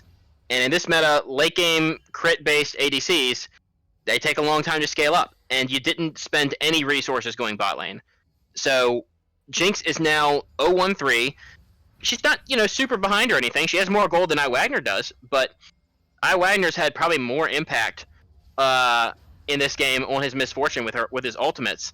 Oh, Youngest Slay is actually going to go down, but he does pick up Big Ichi in the first place before going down. Yeah, they got the shutdown, but more kills on the Cassidon. Yeah, they also force a Shen ult. They force a Shen ult away, so they don't have it for this upcoming fight. Sodalist is chasing him down. He's looking for it. He really wants to go in here and try to punish the fact that Cassidon's dead. Jinx is behind them right now, not in the fight yet, and somebody's TPing in. It looks like Cho'Gath is actually TPing into the back. Sodalist is getting really, really low, and the bullet time's going to take him down. Saxmuffin tanking the whole bullet time as well. Going to get pretty low. Proxy's down, getting low himself. For some reason, bottom 3 ADC is just not in this fight at all. I don't know if Cho'Gath was zoning him with his TP or what, but he was not in the fight. And he's only on 1 item still, so it's not like he's going to have a big impact. They needed to get more gold onto this ADC pick somehow if they were going to win this game. But this kind of segues into my point that I was making earlier. They didn't get any gold on them. Honestly, I don't even think Cassidon the problem. I think Jinx is just such a useless champion right now. She does no damage at all. She does nothing. Terrain doesn't care. Damage. He's literally just, oh my god, Big Ichi, you're probably dead here, my friend. Just gonna nom on him. Just eat him.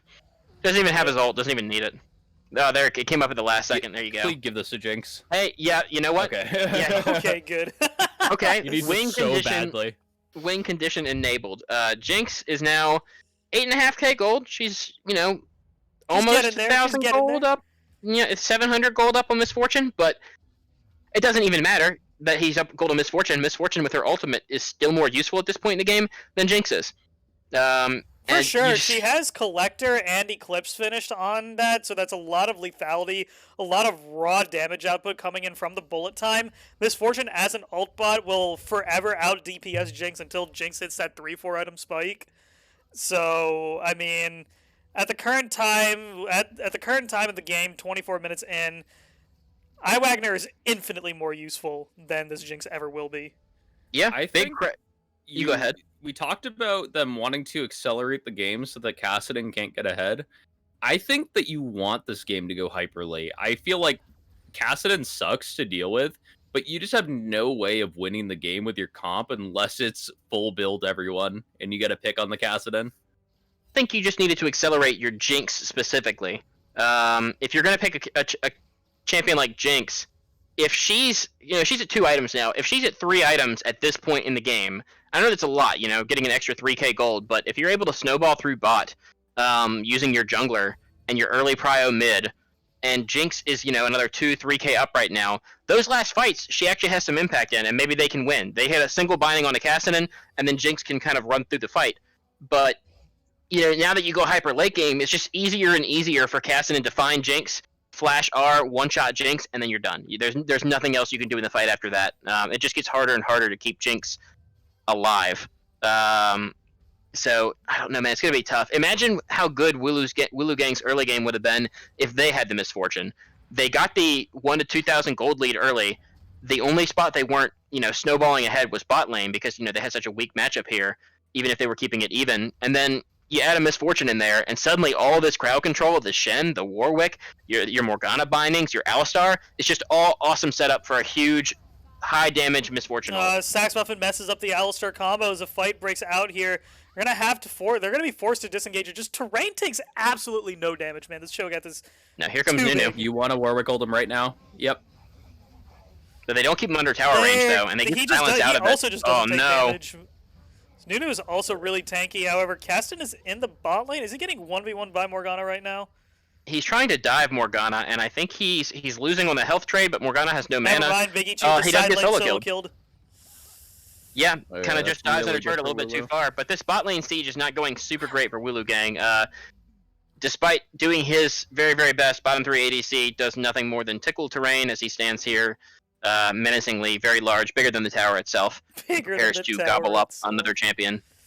Cho'Gath is an absolute unit right now. Just seeing the 132 damage crits just brings me pain, man. Like, why?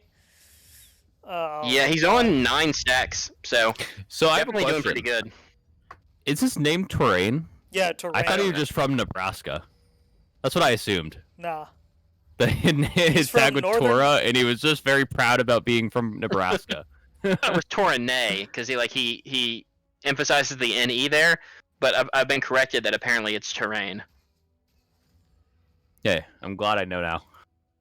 But, okay, so a sliver of hope here. Your Jinx is now at 2.5 items. She has 10k gold.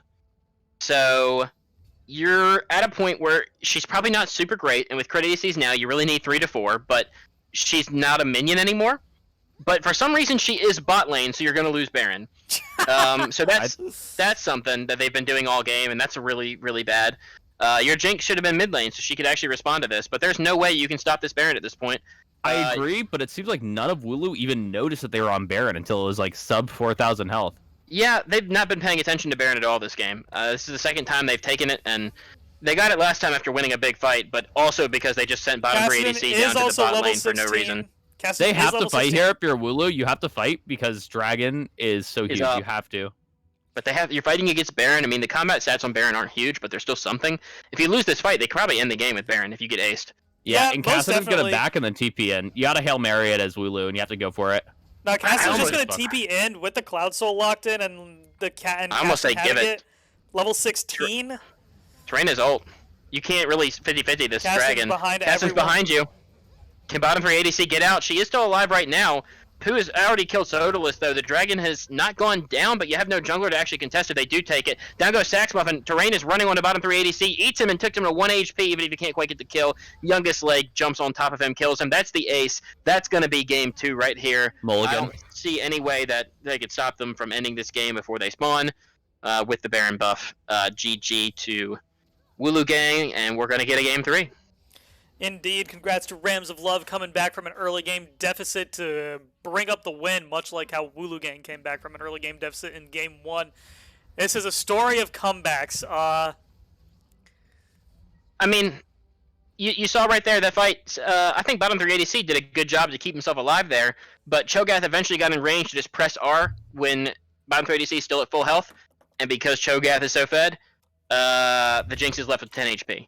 And then Kassadin one-shots him, obviously, with hitting him with a single ability. So it was too little too late. You got the early game lead, slightly by getting some good early pressure with Sodalist, but it just wasn't in the right spot.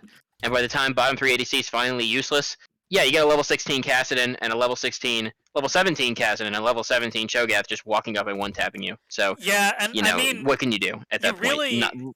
Nothing. You really do see the lack of pressure that the Jinx put out that game. Did less damage than Pooh on the Karma, and 10,000 damage that game. 200 less than Pooh. It was kind of painful to watch. Yeah. Yeah. You have to get more out of it, and I don't blame him for his team fighting, his actual mechanics. I think he played his Jinx about as well as he could. He did not get punished in the early game. Yeah, he did not get punished in the early game. It's literally the champion, I think. Yeah, despite all of the resources, despite like 4 or 5 ganks from Nunu, despite playing against a much stronger early lane bot lane, kept himself completely even. But since Sodalist never came bot lane, he needed to be more than even. They needed to win that lane, and they just could not. And I will rag on him a little bit. His mechanics weren't bad, but what was he doing in the bot lane? He was just always there. He never left the bot lane. He never grouped this team. They lost they lost 1 Baron because he was just hanging out bot lane. They lost another Baron because his team took a 4v4 while he's in the bot lane farming with MF. He wasn't able to. He was always in the wrong place. He couldn't get up, and he couldn't. Obviously, doesn't have TP on Jinx. I think couldn't it's join just the fights. I think it's literally like not only was he farming, it's just that I don't know if he had a choice other than to farm. He definitely could have, but the thing about crit ADCs is not only do you need items, you also need XP. And you don't get a lot of XP when it's shared amongst your teammates in team fights. So I don't blame him for the decisions he made, but I feel like the Jinx pick could have been something different, because when you, in this day and age, you need an ADC that brings on the early game heat, either that or an ADC that spikes off of 2 items. Like, you bring an ADC that has early game heat like Jhin or MF, or you bring an ADC that spikes at 2 items like Samira or AP Twitch. Kai'Sa does pretty good right now. Kai'Sa is really good as well, yeah. Like, champions that have to go the crit route, that are these late game hyperscaling ADCs like Xayah, Jinx, Sivir, though that genre of ADC is just so bad right now. The items are just not there for them, and I think they need to be abstained until wait, I have to click the link. Until Riot decide to fix them. Yeah, they've got to be. You either can't play them, or you have to play around them better. You can't let yourself be drafted into a Kassadin comp where they had enough early game strength with like Misfortune to keep themselves in the game and not get completely steamrolled. So that Kassadin actually got to come online a little bit before they got too far behind, and you just have to. You can't let yourself be put in that draft hole. I think that they got out-drafted in the sense that they didn't know how to play their team comp, and Rams did a really good job of pinching the ADC role. They grabbed up Misfortune, said there's no other viable ADCs left on this board. I mean, who else are they supposed to pick? They could have picked Kai'Sa, I guess. I don't know if he plays it. But he plays a lot of Kai'Sa, and I think Kai'Sa's actually really good right now and really good into tanks. Probably should have picked Kai'Sa then, because I know he couldn't pick Ezreal. Ezreal's banned. Jhin was banned. Xayah was banned. There were 5 ADC bans total. I'm not remembering all of them. But 5 ADCs banned, and then a Misfortune picked up. Theoretically, the top 6 ADCs are just gone. So we do have the bans coming out in the draft. Bans coming in, 3 jungle bans, trying to keep Youngest Lay off of it. The Jhin ban didn't come through, because they wanted to take it away for themselves on the side of Rams of Love. Very good pick right now. We'll have to see what Wooloo Gang responds with. At least by bans, that's what teams I assume are picking Jin and doing these bans. Yeah, that's Because pretty they do sure, not right? make it easy for us. Nope, super mega gamers and not gamers. They don't do a great job. Okay, I really hope they pick the Swain here. I love it. It's a great flex pick. It can go top, it can go mid, it can go bot, and it can go support. So I love it. I think it's best ADC right now. I think it beats most ADCs in lane because most ADCs are kind of dog. Now Jin's a little bit different, but you can still punish a Jin really easy. He's not mobile, very easy to catch out if you have your E or if you have an aggressive support that can easily land crowd control. You follow up with your own pull, and you throw your E for more CC, and you just burst him. I like that pick. Yeah, the Rakan, that's pretty good. You know, Rakan can easily jump in there, get his W under a Jin, combo with Swain. Well, now you can't because you got Morgana. Let himself get countered a little bit, but yeah, Morgana Jin, pretty powerful combo. I don't know if it's going to their mid lane or their support. We'll have to see how the rest of the comp unfolds. I think definitely very difficult for Swain to deal with bot lane, and they picked the Cho'Gath again. The Cho'Gath worked so well for them last game, and they're just making such a powerful team fighting comp at this point. yeah. So the Rakan is the support. So Swain's not going support. I think you flex Swain out of ADC at this point. I don't think you want him. Sure. Yeah, I don't think you want him in the same lane as Morgana. You could put him mid, or you could put him top. I don't think he'd do bad into Cho'Gath. Looks like they're going to draft the Kennen here into Cho'Gath this time, switching it up a little bit. So I hope they send it to Swain to Big Ichi in the mid lane, and you pick a better ADC. You go for the MF right now. She's still up. You could go for Kai'Sa. It's going to be tough. It's not easy to play against Jin Morgana right now. Jin is just the best ADC. So hard lane regardless. Xayah's still up. You could pair the Xayah with Rakan. But yeah, don't send the Swain. If that was your goal in the first place, was to send him as your ADC, you probably don't want to now. It's just too easy for Morgana to Black Shield whoever Rakan jumps on, and then your combo's kind of done. I think if you pick the Xayah, though, you run into a similar problem that you have with the Jinx. Just plays a similar role, and the damage that she has right now in this meta is just so low. You have to be playing so much better than your opponent to win. Yeah, I think I'm not sure if that's in the card. I think she's a little bit better than Jinx. We saw in Game 1 of the League Ballers series, Xayah was played, and despite them losing, the Xayah did put out a lot of DPS. It took till the 20-minute mark, I guess, and they were winning lane pretty hard. But the Xayah did have some significant impact in that game, much more than Jinx was able to do last game. So I think it's a little bit better, but you are right. Definitely Essentially, a little bit better because because you have the CC from the Xayah, the consistent team fight CC. You have the ability to get yourself out of dodge. It's not as reliant on snowballing and Jinxes. And the Warwick looks like going to come out again. Wasn't as impactful despite the better early game. I don't think it was nearly as impactful last game just because Youngest Lay wasn't inting into it over and over. True. In the mid game. Yeah. I think the main reason it wasn't as impactful is where he chose to go. So he was definitely making a bigger impact in the early game by getting kills and not running it. But he didn't know what to do with them. Yeah, he couldn't snowball it forward. And like I'm just going to keep saying, I think the Jinx pick was just kind of bad. But if you're going to pick Jinx, you have to go down there with Warwick and you have to get her some gold. Because she's just not going to be relevant ever if you don't get her some gold. And she's not a win lane pick. So it's going to be tough, but you have to get down there and help her out somehow, and they never managed to find their way to the bot lane. Kayn Sylas is interesting. I'm not sure if I'd pick that. Their comp was like so good, so good, and then it's like Sylas ruins it. But it's an okay pick. Some great ults for Sylas. You get Warwick. No, I was about to say Warwick ult. You get Kennen ult. You get Rakan ult, and you get Swain ult, and all those are really good on Sylas. But the Yone Sylas matchup, I'm pretty sure, is Yone favored. Yone is very, very favored in the Yone Sylas matchup. It's like playing Yasuo into Sylas, except it's a lot easier. The thing is, Sylas can technically E onto Yone, but if you buffer your E correctly, then you don't get stunned up, and you don't take damage. You do take damage, but like you can just heal it back up anyways, so I love the Yone versus Sylas matchup. You can interrupt pretty much anything he's got with your Q3. You get a lot of pressure early by just poking him through minions with your Q. You have the all-in advantage. Sylas pretty much never wins any trades against Yone, so yeah, I love it. I don't like the Kayn. personally. That might be as Big Ichi on Yon, right? I'm not mistaken. Yeah, Big Ichi's on Yon. I don't like the Kane.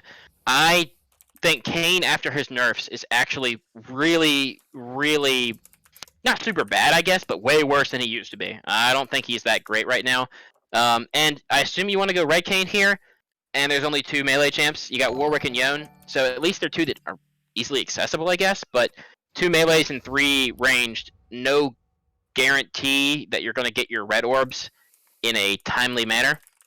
So just kind of a tough game all around to be playing Kane into. I love the Jin Morgana. I like the Cho'Gath top again, but your jungle mid matchup is going to be pretty weak, I think, early game. Kind of like it was last game, and Swain might not be super great into Jin Morgana specifically, but he's definitely going to be a little bit more impactful than your Jinx was last game, pre-20. So maybe Wooloo can actually snowball their early lead much more effectively this time. So I am going to say I'm going to give Mr. Big Ichi my blessing here. He has picked Yon. I'm going to channel the power of me in the side lane on the Yon to Big Ichi. Real quick, she's muted. I see that we have Mary here, probably coming from the other game that was playing. I'm assuming it's done now. I don't know if she wants to give us a quick rundown of what happened while we're waiting for the spectator delay to see who won and how the games went. Yeah, sure. Hey guys, I'm here for Miles' stream. Make sure you sub to him. Twitch.tv/moi I love you. Yeah. But so we actually had like a pretty close series. So Mop took the first game, but then League Ball came back in the second game with a pretty banger Vayne on Baoraga, and we had a really awesome like Tarek from Blue Chiz as well. And it ended up with Brandon's Echo backdooring them, so it was quite a banger of a game. And then in the third game, it was unfortunately or fortunately for Mop, their victory. So we had a 2-1 game series for those guys. Well, either way, I mean, I'm excited that somebody took a game off Mop. Period. I don't care how you do it.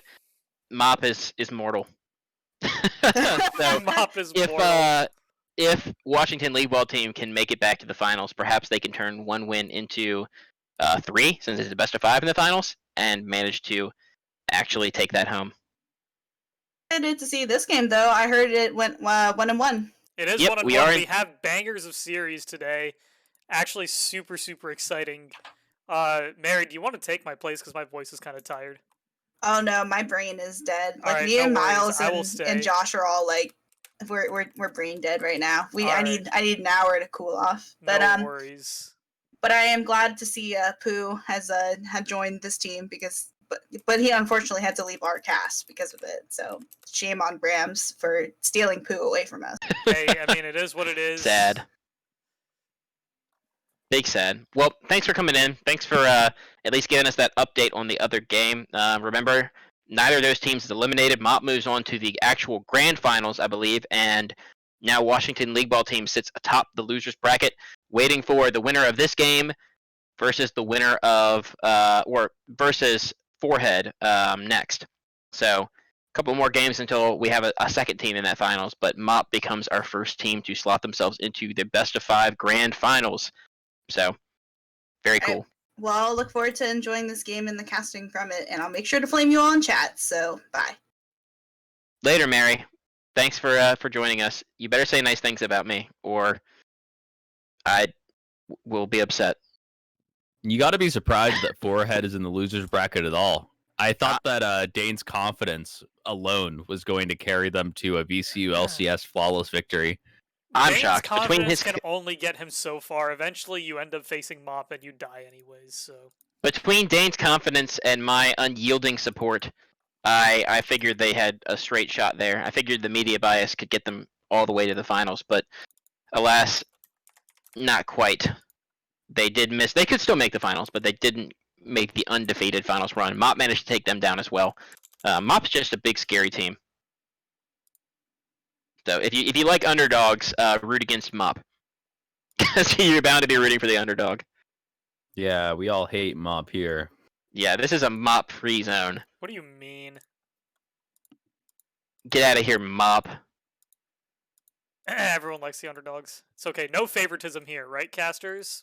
Cough, cough. Uh-huh. No. None at all. Not even a little bit In of this match right favoritism. now, I want both these teams to win so equally.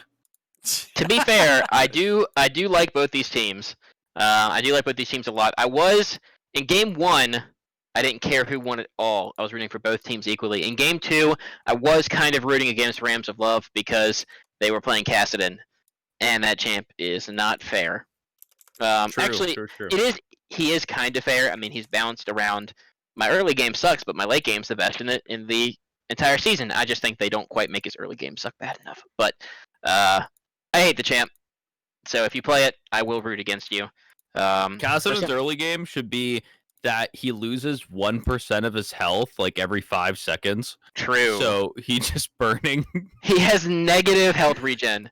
That's until he it. That's hits it. level 6. That's what he needs. That's it. Yeah, he has like a Leandri's burn on him permanently. He has to back, but it doesn't stop his backing though. So he has to back at certain points, or he literally just dies. He gets executed in lane. Youngest Lay actually going on the Silas here, not the Kane. I think Kane's actually a really good jungler right now and a really good carry. But I guess maybe Youngest Lay just doesn't play him. Maybe not. He's super strong. One of the best junglers in the game right now. Pretty fun series, regardless how it ends. Good luck, have fun. Cringe. Epic sportsmanship coming from bottom 3 ADC. I think he's been having a good series. Had an awesome game 1. Not quite as good of a game 2, but he's here in game 3 playing an unconventional pick. I will say the last time he played an AP champ in the bot lane, he did get a pentakill. So we'll be interested to see if he could do that one more time to win them this game. But either way, just a hell of a sportsman over here. Great guy. They picked the Cassiopeia once, had a great performance, then they just never picked it again. Kind of sad, yeah. Literally gets a pentakill on that Cassiopeia. To be fair, it's not quite as good this season. I don't think Cassiobot is bad, but it's definitely not as good as it was last season. My theory is that after getting the pentakill, he's worried that any other Cassiopeia performance will be inadequate. True. So he wants to live at the peak. I, too, live life in fear of being inadequate in departments. Early all in by the Silas. Kind of an even trade. But the wave is favoring Yone's shove right now, and Yone should be able to try to push him off of this wave right now. Oh, he goes in again. Misses the second dash. This is pretty Yone favored. He could go for the all-in. He doesn't have Ignite, though. He took TP, so that's interesting. He went with Ignite Morgana, which I like.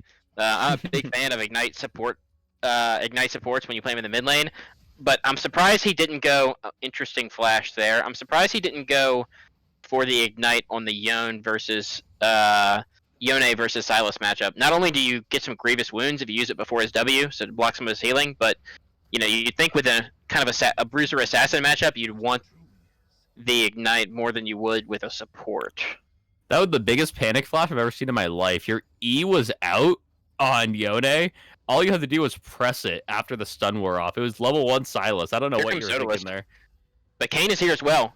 You definitely don't want to be diving here. I think Youngest Lay's really glad that didn't connect. For Silas to hit that chain. I've seen a lot of those from Silas players where you're like, man, I'm going to throw this out and see if I connect the damage, forgetting the fact that you go to. Big Ichi not doing super good in these early trades, losing his flash already and falling behind in the health department here. Silas, more healthy, more CS. They both have TP, so you could TP to kind of reset the lane, but not a great early start. I think it goes without saying, Lokesh would have already been 2-0 at this point on the Yone. Oh, easily, by far. Warwick's here again, though. They do bait Youngest Lay in pretty hard, and now with the Warwick here, he does have flash, and they can't get the fear on him, unfortunately, so Youngest Lay is going to get away. Kane is in the neighborhood. They see that Warwick is running over to this side, but Warwick spots him out, I guess. They know that he's here. Youngest Lay does force the flash out, get Pikichi to 1 HP. Both flashes down from mid and jungle. So having a hard time in that matchup, despite arguably having the better mid-jungle matchup. They do force Pooh to use his Black Shield and the heal from I. Wagner. But That's also Bottom- Ignite out of Morgana. true. So they do get 2 Summoner spells down. They'd already burned the heal from Swain, and the health bars look a lot better for the side of blue side. But technically, the Summoner spell department is better on red. I think Heart- even though Yone is, I wouldn't know, is apparently supposed to win this matchup, I think you're fine to go even or even slightly behind it because your scaling just after 2 items is so massive. Your goal is just to get to that point, and ideally you're accelerated to that point. But I think you outscale the Silas either way. Yeah, Silas does scale really well too. In the 1v1, you probably outscale Silas big time. You do. You do. Silas 100%. is probably Silas is probably better in team fights though. 'Cause, I mean, no, absolutely not. all I mean is Silas can take this cannon ult, and no, Yone does I not think have Yone cannon is ult. still way better in team fights. The reason I say that is you can layer your CC on top of itself and get, you just layer knockup on top of knockup on top of knockup with Yone and just keep surviving. It's just really hard to actually. And they do get this anything. Kane's here. Big Ichi is You don't want to not go too playing- deep. One thing I Good. do want to say is Big Ichi has been playing Sodalist this is dead. lane really poorly, which is why Sodalist is unable to actually Big do Ichi's much dead to too. help him. Double kill goes through Oh. for the Kane, brings him closer That- to his red form.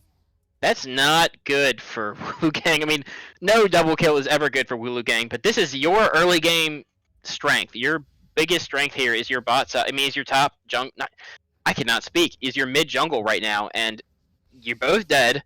You both have no flashes. Big Ichi's down double the CS at this point. He's down his TP already. I mean, this is not going good. You're giving Kane only has 2 champions he can attack to get his red form, which since he took Conqueror, he's definitely going for. Both those champions are in the mid lane, and he's killed them both. He has killed So, them both. He's gonna edge closer and closer to his red form, and we all know the power of Gore Drinker Red Kane this game. Yeah, this is Or about as this bad as you preseason. can play the early game.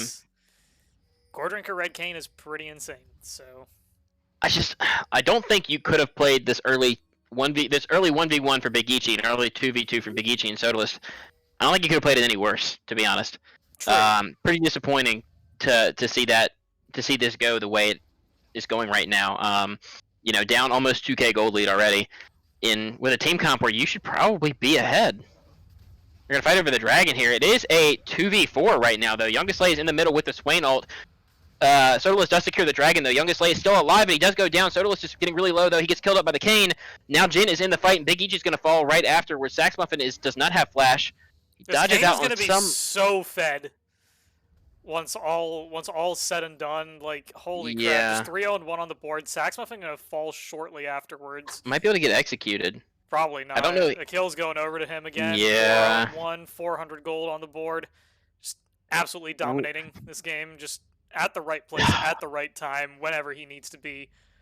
Yeah, I mean, it's probably the worst member you could have get fed at this point if you're Woodloo Gang. Kane at his weakest point in the entire game, in a game where he'd probably be weak for a long time because it's hard for him to get Red Kane in this game.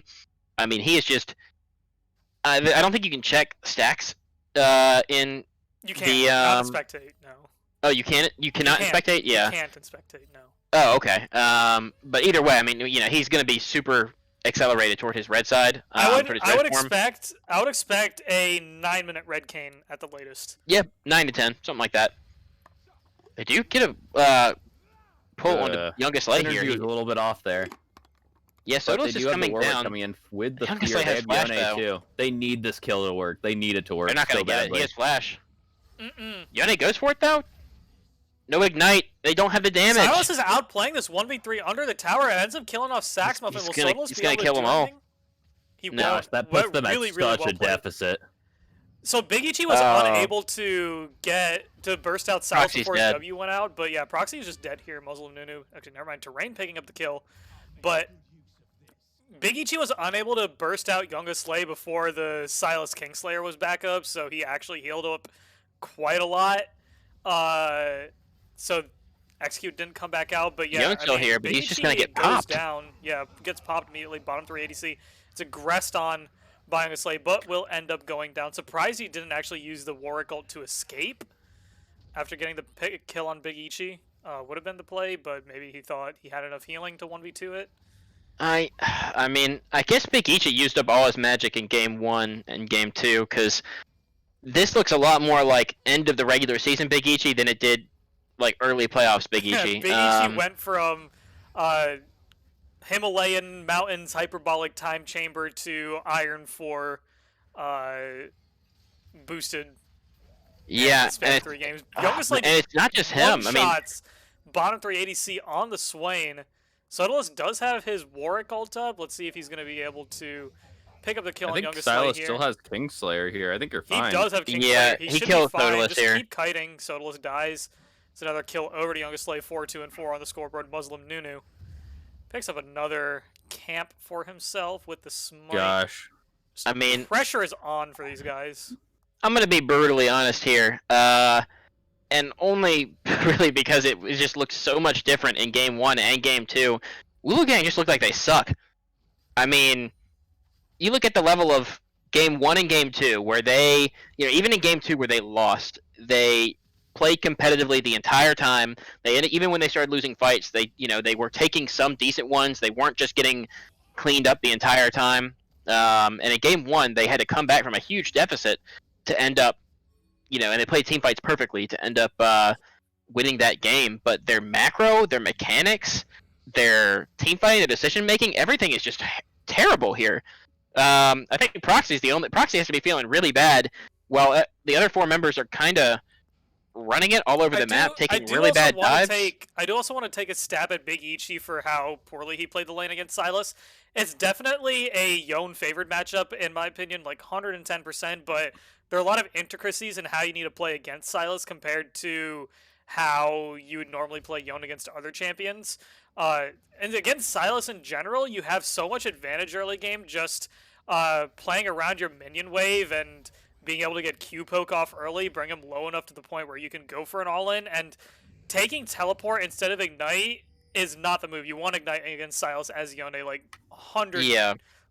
10 times out of 10. You want it every single game. He gets first blood if he had Ignite. He does Yeah, get first like- blood if he had ignite, 100%. Where he got progressively less confident, I guess, like less sure of himself. I mean, Not only Game that, 1 like there's also some beaten by Boris coming out. Just yeah, I don't like the Noon Quiver rush. The Berserker's Grieve rush is fine, but right now, what Yone players tend to do is they tend to go Phantom Dancer, Infinity Edge into Divine Sunderer, actually. And that gives Yone the ability to be as tanky as possible while doing as much damage as possible, and then from there, whatever you want to build is up to you. yeah. Just game 1, Big Ichi is playing Victor, and just he was on the back foot a lot because his team was falling behind, but he's playing Victor really, really well. He's always willing to step forward and look for the extra damage to try to pick up kills, even in losing team fights, getting out the maximum DPS that he probably possibly could on that champ. The way the game was going, game 2 he's taking Ignite Morgana, taking a relatively not necessarily an aggressive champion, but taking Ignite and looking for kills so we could punish the weak early game Kassadin. And then game 3 he takes the strongest laning champion he's had the entire game and goes TP. And I don't know why. Yeah, TG's behind the Jhin right now, bot lane. I mean, maybe you can make this play work on Wagner. Though. I mean, Yone is just really strong in picking off and swinging at the targets. kill. Yeah, I wouldn't count Wulu Gang out just yet. Their team just has such strong team fighting potential if they can get it off. I think that they could coin flip some late game team fights and still pull it out. We'll have to see what happens. But right now, they've inted the early game away just about as hard as they could. Yeah, I mean, this is bigger than the game 1 gold deficit ever got, I think. This is what, 6,000 gold right now. So actually, it's probably about the same size as the game 1 gold deficit. But game 1, you had a much weaker early game team. Your early game was not better. Was not even good, honestly, on their game 1 team, and so they fell behind. But they managed to come back with their better scaling. In this game, I mean, maybe their late game team fighting overall scales better, maybe, but their early game is even at worst. I think their early game is much stronger than Blue Side's, yet they're just way, way, way behind. And Blue Side has plenty of ways to fight in team fights. Cho'Gath is great at disrupting. His size is gigantic. He's very, very tanky and hard to deal with, and he could eat your AD carry if he ever gets on top of them and do their entire health bar. Oop, they're going to actually go on to terrain right here. He does get burst out pretty hard, but Yone has to take his E backwards and has no damage left after that, basically. He's going to flash forward onto... Big Ichi's missing pretty much all of his Q's He's point dead. blank, however, yeah, but he is dead Oh, here. no. The Zanya's Now saving Swain's here. Shane at the edge of his skin. The Yone ult comes through from the Silas bottom 380s. He's going to get caught up. Nom nom. no, like a healing is going to stopwatch. save you, my friend. Terrain picks up the kill on bottom 380. They're 13-3 on the scoreboard. Things ain't looking good for Wooloo. Yeah. Here. Proxy, like I kind of mentioned earlier, I kind of feel bad for Proxy. He had a really big carry Kennen performance in one of their other games this season, and there's nothing he could have really done. His early game against Cho'Gath was not going super well, to be fair to the rest of Wooloo Gang. So it's not all their fault, but he has been dove with like 3 or 4 people top lane and killed. He only died once, but he got dove like 3 times probably. Meanwhile, his entire team was diving Youngest Lay, and they were just actually dying in return. So, I kind of feel bad. Ichi He hasn't had a caught chance to out really here. use his cannon ult. Kane follows through. Will be forced to flash out. Good Never night, mind. Turret. Youngest Lay picks it up with the Kingslayer. Dude, he really outplayed him there with the point and click W. Yeah, I mean, probably doesn't have to. He doesn't have to outplay him anymore. I mean, now he's just walks stronger. up and presses W and he dies. True. He had to outplay in the early game, but I don't know if I don't know who couldn't outplay the early game that came out from Big Ichi this game. I mean, just way worse than what we're used to seeing. Yeah, Wooloo Gang Solus is just surely kinda getting fell run apart. down by the Cho'Gath here. Cho's This just is 9,000 gold lead. massive. At 15. And I mean, you gotta remember, the best team fighting abilities on red side are going to be taken by a stronger Silas that has more gold and a better way to use them, and then used against you, and you're weaker. So Silas is going to grab that cannon ult, he's going to have more AP behind it, and you're going to have less health to take it, and he's going to kill your whole team with it. So I don't know if your better team fighting is going to work. He's going to take your Swain ult, he's going to be tankier with it, and he's going to do more damage with it, and there's nothing you can do about it. He's going to take your Yone ult, and he's going to ult your whole team and one-shot them all. So, you know, it's just... even the avenues they have to get back into this game honestly kind of just help Rams of Love as well. Yeah, and you don't even have an out via Soul because it's Cloud Soul. Not very great for your Cloud comp. Soul They're looking on for the Silas here. Is insane. They are gonna find a multi-man Yono, but man, Big Ichi just does absolutely no damage. Youngest Lay is way stronger than he is at the moment. They can't really do anything this time around. It's gonna be a double kill over as Terrain picks up the kill onto Big Ichi, and the back end of that fight just noms him down. Cho'Gath is Gonna be another Cloud Drake going over, stacking the soul onto blue side here. Always feels good when you're... yeah, every champion can use Cloud Drakes. Every champion kind of likes Cloud Soul. I can't find my VCU LCS rulebook. I've lost it somewhere. Are you allowed to forfeit? You are allowed to forfeit. Yes. We did against Wooloo Gang. You know, if there was a time to forfeit, Now would be the time. To that be would be the fair, time. this is your playoff game. If you lose this game, this is their second loss. So if they do lose it, their second series loss as well as second loss in the series. So they will be eliminated from playoffs. So if there's a time to not FF, now is it. Your playoff lives are on the line. You got to win this game to keep moving on. So You know, get a head start on practicing for the VCU LCS spring split. These shout out. playoff teams won't be able to play, won't be able to practice. True. Oh, Youngest Lane might be caught out and killed here. Don't quite time the ultimates right, and he's going to do a lot of damage back in return. They can't do enough damage to take him down. Finally, he 1,000 dies. gold shutdown goes over to Big Ichi, actually. Sacks Now up it's the only- will fall, though. Wagner's on the chase. Lands. Oh, no. Double kill goes over to the Jin. That's really good for them. Boo is caught out. Bottom 3 ADC picks up the kill credit on that one. It's still 19-5 on the scoreboard, though. Yeah, they 10,000 used that. gold lead. I was The about to point say. where your solo queue FF vote is up, you have 4 for the early surrender, and after that, the last guy says no. Winnable. It's doing it. It's Winnable. winnable, Yeah. guys. It's winnable. Big Ichi got the 1K gold lead to bring the gold difference from 11K to 10K. Now they're back in it. Big Ichi desperately needs items for them to win this game. This is not Big Ichi this game. We saw Big Ichi in game 1 and game 2. This is Big Inter. Small Ichi. Yeah, this is little Ichi. Petite Ichi this game. Good combo here with Really the Yone nice ult, flank with from Rain Big ult. Ichi. What a Yone ult coming through. Too bad he has no But damage. The thing is, if they're even, that fight, not even, just a little bit behind, like 4K behind, let's say, they win that fight. They cleaned them up. wins that fight. Yeah. But it's just impossible right now. Oh, That was such an insane Rakan Yone combo that did absolutely 0 damage. Oh yeah, they had Swain right there for the big AoE damage on everyone. They get a huge Rakan Yone combo, and it doesn't kill anyone. It doesn't do anything. I mean, I guess they burst out Cho'Gath, and then the other 4 just kill their entire team. I mean, it's just nothing. Well played now, but it's just way too late. Now you're gonna layer this Kennen ult on top too, and yeah, you do take down Youngest Lay and Pooh, but I'm pretty sure. That's 1. They got That's Kane 2. too. Can That's they no get the shutdowns. 4th? Okay, I Proxy skipped coming the in real third. clutch. I think Proxy's Kennen is super, super clutch. 4 He has death. looked really good on Proxy it. comes in with the clutch flash ult on the Kennen. And he pulls that gold lead right back to 10,000. Winnable though? Winnable? Dude, No. this is when you say #winnable and then keep torturing yourself playing more of this terrible, terrible game. Yeah, this is...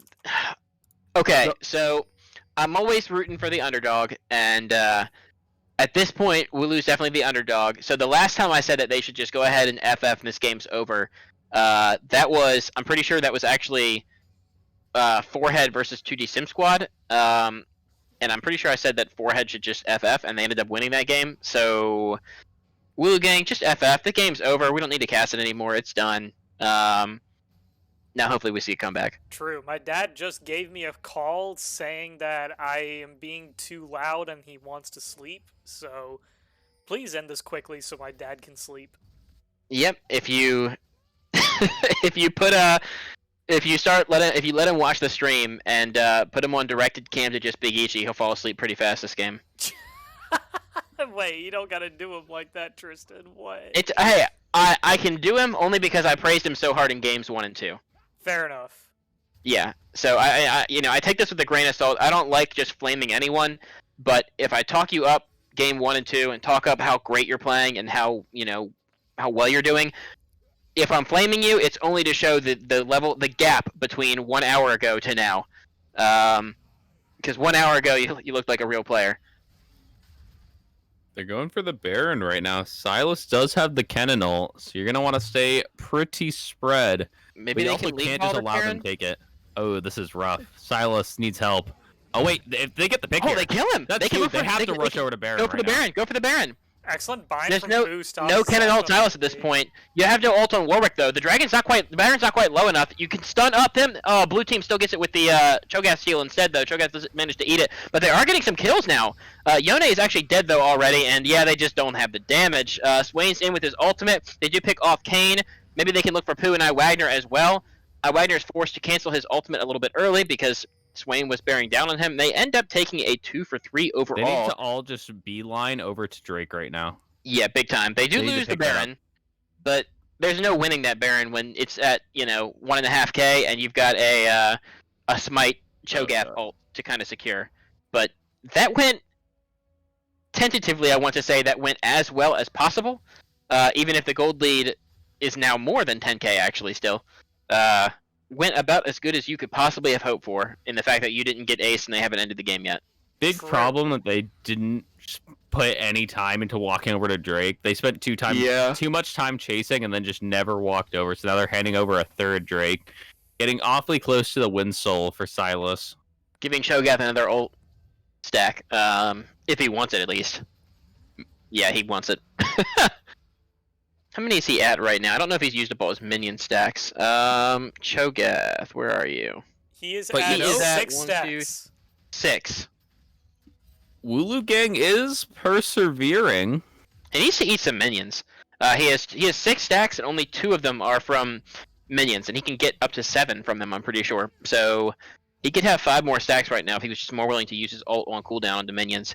Soda is kind of caught out right here. Running away from Muslim Nunu is smited up to get a little bit of extra damage. Yeah, Does get the knock up as well. Work, honestly. Yeah, his ult's completely useless. Proxy's in here with the big ult. However, Great Kano Double afterwards. Kill That's 2 comes kills in for the Yone. Yone. Well played by Big Ichi. Wagner is getting on the chased lamb. down by Swain here. Can't quite do it. Terrain is just trying to end the game, though. He's a big tanky Cho'Gath, and Big Ichi does no damage to big tanky Cho'Gath. He can't get eaten quite yet, though. His ult's not on his own cooldown, so they do manage to actually get the kill. That is a 3-for-1 overall from the side of Wooloo Gang. They're keeping the dream alive. Wait. Winnable for real? Rams of Love is Okay, trolling. so you have to balance this out with the fact that look at the gold. The gold has not changed from around 10k this entire time. Ichi is Proxy, you behind don't them. have He's gonna ultimate, kill but they off do get. Wagner on a rampage, gonna chase towards Pooh right now. He's gonna be forced to land the binding here. Let's see what happens. Flashes over the Wooloo binding, Gang closing really the well gap to played. sub 10k, and it Who's looks like gonna they go are going to down be able to here? kill the Morgana Big too. Silas Ichi. TP's in behind him, and she had the Kennen ult. You have to recognize that, and the Kennen ult is a pretty big whip. I They don't might be know able to if they actually can kill get the Silas here. Yeah, they actually can. They've got him picked off now. Kane, Yone is actually going to end up taking his thing back, and now Kane is here, and he's very, very, very strong. But you have to manage to get this burst on the youngest slave before he gets the healing off. They do manage to get it, and now Kane is all by himself. He heals a ton with Gore Drinker. my Can he God, heal what a enough to knock-up actually get coming through this through. damage? But He it doesn't goes matter. down! Big Ichi dominating. This man went from He's so large. he went from 3 and 9 Somebody to stop 10 him. and 9, dude. He 3 and Okay, 9 to Big 10 and Ichi, 9. he was listening. All I needed to do was tell him to FF. All I needed to do was relentlessly flame him to suddenly make him play good, I guess. Now they're hitting terrain. I don't think you have the damage, good sir. Here's the but- thing: Yone gets Infinity Edge and Immortal Shield. He gets the crit, and then He's going on Wagner. They're monster. going to pick up the kill. He can get out by taking his W back or his E back as well. Soderless manages to get out as well using his own E to try to take up the turret a little bit farther. They are only 8 kills down now. And now they are, like Connor mentioned just a second ago, they're sub 10k. It is only 7.5 at this point, which in normal circumstances, 7.5k gold lead at 26 minutes is massive. But when it was 11 or 12k a couple minutes ago, and now your Yone is relatively fat. He is only 200 gold behind Youngest Lay. It's all the shutdowns. All these he got. shutdowns are coming in All handy. the shutdowns he got. He's even in items. He's essentially reached the point where he's outscaled this Silas. Silas's shining point against Yone is before Yone ends up getting his 2 core items. Yeah, It's the gold gap level is 6. that.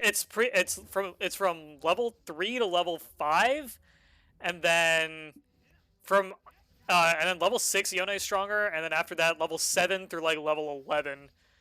Silas is stronger, but then afterwards Yone just instantly wins that matchup once he gets a couple of items. So It's just not the even gold. close. The gold cap is actually entirely on top jungle. They are even mid, or relatively. They're within 500 gold mid. They're within 500 gold ADC and within 500 gold support. Almost all of that gold lead is on the Kane, who's up like 4,000, and the Cho'Gath, who's up about 2. Mm. So one of them's a tank. I mean, Cho'Gath is super tanky, but Kennen, despite being a damage character and not mainly utility, his ult does provide a lot of teamfight utility. Off the Kane. It doesn't even So use his Yone ultimate. kinda Solos busted, has huh? Gone in. Youngest Light is into the fight with Black the Shield and ulti. Kennen ult. Oh, they The comboed them Venn up here. diagram of He's Kennen gonna- ults comes through. Big Ichi goes in with the Fate But he Sealed. dies. but ends up Big getting Ichi's sniped down. It's just out a by Swain. Jin. Jin is untouched this fight. Wagner might be looking towards getting a pentakill this time around. See if it happens here. Bottom 3 ADC. Pooh kills it off. Never mind. Scumbag. Could Pooh be the seals game. the Ends up corner being a 2 for 4. Proxy's alive, but he doesn't have his ultimate. I don't know if he can defend his end off base. of that. They don't really have the minions to end off of. They have one cannon minion with like 20 less than 1 seconds. health. Somewhere in between 0 and 1 health on that cannon minion. Baron and Soul, though, are coming up That is very, true. very rapidly. But you do have Warwick spawning in 10 seconds. Shouldn't be too terrible. They won't be able to contest Baron, or they won't be able to go for Baron, but they will be able to probably secure the soul unless you have a pretty big, some pretty nice Kennen gameplay. Yeah, No up for the Kennen though. So he won't have ult. I think you have to give up Soul here, and you try not to let them have Baron, but at least until Elder Dragon comes up, it'll be, what, 33 minutes? So you've got some time, or 34 minutes, actually. So you've got some time here. But that was a before- close fight with Silas getting the perfect Kennen ult, so... Yeah. And Yone kind of got burst out there. He managed to get his own ult off and use it to help finish off Silas, but he instantly got hit by a Jhin ult shot and died right after. So instead of living and picking up all these shutdowns like he's been doing every single fight for the last 10 minutes, instead he's burst out pretty quick, and they still don't get completely dominated in the fight. They do go down, but Apu's caught out here. He does have his own Zanya, so he's going to be able to live just a little bit longer with the ultimate chains going off, but he probably will be caught out. Oh my He's god, so he fast is so with the Cloud fast Soul. with the Cloud Soul. Pops the ultimate, pops the Zonias, has enough left to just Cloud Soul move speed his way out of there. Zooms. Just... They're in a tight situation here. You don't want to give up Baron, but you also can't just let Youngest Light take your inhibitor with his TP up, and it looks like they are going to try to sacrifice their inhibitor. Big Ichi's actually running down here, but he's still 2 levels down, and I don't know if he wins this 1v1. It doesn't even matter if he does win the 1v1, because he's already lost the inhibitor. He wins it. It's scary now. They are looking for the Baron, though. The other You have the 4 Kennen members flash are here. and ult. You need Both- wards on this. You can take a team fight right here, and you'll Here probably comes win Youngest it. Light. Yeah, He's they're actually- looking for it. Big Ichi's actually TPing in. He's going to be right onto Pooh. Pooh is going to be killed up almost instantly, but he actually flashes out, manages to make it away. Big Ichi does pick up the kill now, though. The Swain is into the back of the fight. While Wagner's off at a safe distance trying to use his ultimate, but he's being run down by Rakan and knocked up constantly. Youngest Lay is in the fight with the Kennen ult, doing a lot of damage, but he's getting burst out super hard. Down goes Terrain. Youngest Lay is the last member alive here, except for Wagner, who's kind of dipped, and now he is dead. And it ends up They being need to 2 just go for 4. Baron right here, This, right now. Is this it? Is this the Wooloo Gang comeback? God, this is beautiful, actually. So apparently, This game went from the least fun game I've ever seen in my life to the most fun. this is okay. So is this is a chance to beat the hype of Big Ichi's first game of the entire VCU LCS? Looking for Do you guys Wagner here. remember Wagner that, needs to oh, run. wow. Has to There was a game in forced to pro burn the play heal just for the move speed. where Meteos played Lee Sin so poorly in the early game, and Oh, then this was versus won the Flash game for his Wolves. team. Versus Flash Yeah. Wolves 2015 Worlds. Yeah, took like him the 50-minute 66 Lee Sin. minutes. 66 Hey. minutes to learn how to play Lee Sin. That's Just, the Big Ichi Yone performance. He just Big Ichi turned it took on. him 30 minutes to channel the power of Lokesh and start carrying on Yone. True. I mean, the chance is real now. I mean, it's still 7,000 gold lead, 6.5 right here, and you've given up the Cloud Soul, which isn't ideal. You've taken no turrets, obviously not great. But these last couple fights, I mean, they haven't taken an objective off of. They've taken neutral objectives. They haven't taken a turret off of Wooloo Gang in like 5, 6, 7 minutes now. They're When really you had doing a A damn good 12k gold job. lead at some point. They're really doing a damn good job of stopping the bleed. They did siege that top tier 2 like a few minutes ago when right before they had that fight. But True. besides Yeah. that, Apparently, the more I flame you, the better you play. that's true. So I'm I- actually trying to hit high diamond next season. So do you mind? Yeah. I guess brother out? in game 1 and in game 1 I was flaming Sodalist and he came back and ended up being awesome. In game 2 I talked about how great he was and he ended up running it. Game 3 we start flaming the whole team and they're turning it around somehow in some way. Big Ichi is carrying. I mean, this is I just remember how hype it was his first game when he was the leader of the comeback against Forehead. On his Echo and managed to actually like keep them in that game, and now he's basically Oh, doing the never same mind, thing here. he's But caught actually, out. as soon Big as I start Ichi, talking give good about him. him, he's being caught out. The Kane is on top of him. He's really low. He's Big forced to Ichi, ult give defensively it. and run away, Big but he's Ichi, actually getting take beaten it. up by this Kane. He's still alive though. Youngest Lay is in the backline, does kill up Kennen in their own turret while Swain is trying to deal with him now. He does die to the Kane, and Warwick is able to kill Jhin on the backside. Ends up being a Ginormous two- mistake out of Youngest Lane not going in on the Kane there. Decided to prioritize Yeah, the it's Kennen 2 for instead. 2. I I've don't know if never they have the seen damage such a till big Sodalist. mistake. That was Kane the is having difference to back between right winning this now. game and not. Yeah, they do have TP onto the Cho'Gath right now. You need to recall if you're anyone from Wooloo Gang to destroy the minions on your next turrets. Oh, Wooloo And Gang win the Kane's looking game. to stop ports. Wooloo Gang win now. They got the first turret of their entire game. Looking to kill Kane, but they just don't have a lot of damage until Yone gets here. Kane's ult is already back up with all these cloud dragons they've got, and he does trade 1 for 1 with the enemy jungler, making it a 2 for. I think it ends up being a 3 for 4 overall, but some members have already respawned, I believe. I thought Rams won that fight when Big Ichi took all the CC to the face at the start. I was like, Big Ichi giveth, Big Yeah. Ichi taketh.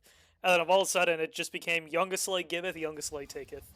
The problem was I started talking in that fight about how Big Ichi had turned it around, and that meant he automatically has to go the opposite You're way. and start ruining this ending. for them. Yeah, I have to keep talking. I have to keep flaming Big Ichi, or else they're gonna lose the comeback. So at this point, if you're Rams, you got to be a little bit scared because you're probably getting a bit tilted that you haven't been able to end this game. But now you got a gift from Sax Muffin here, and unlike his Alistar play, it's not going to give you a free win. Sax Muffin So- is the imposter. Pick on Sax, yeah. Yeah, it's gonna bit be of a rough full- one. Elder Dragon will be up for a full 10 seconds before he spawns, not to mention the fact they'll have to run all the way from base. So might be a free Elder Dragon, and with a You buff can't that give up a free powerful, Elder Dragon though. You're gonna have to fight 4v5 Yeah. and hope for the best. That's with so a buff rough. that powerful, I think they can finally end it. Proxy's caught out here. He does have his own Zanyas to keep himself alive through any kind of burst, but he's not going to be able to get it off. He ends up dying before using his ult. Really huge mistake. Big Ichi can't quite find a kill yet. Youngest Slay picks him up. This is probably all that Rams of Love needed. They're going to end up taking the game here. Looks like it with 4 kills already. I don't think Sodalist can stop him. They're going to try to kill the minions here, escort them on into the base with the inhib undefended. It'll just be Sax Muffin and Sodalist for the next 40 seconds. Looks like Game 3 will go to Rams of Love and they will move on. Wooloo Gang tried to get the comeback, but they just couldn't do it. GG's Rams of Love. We'll see you in your next match. What a against heartbreaker. Warhead. Yeah, it has to be, honestly. But you know, Rams is breathing a big sigh of relief. They have been, despite being so far ahead, you never get more scared than when you're that far ahead and you can't win the game. Just no matter what you do, you just can't seem to win it. You're sure it's true. I bet they're feeling pretty good right now. See if we can Big bring sigh of someone relief. in for an interview.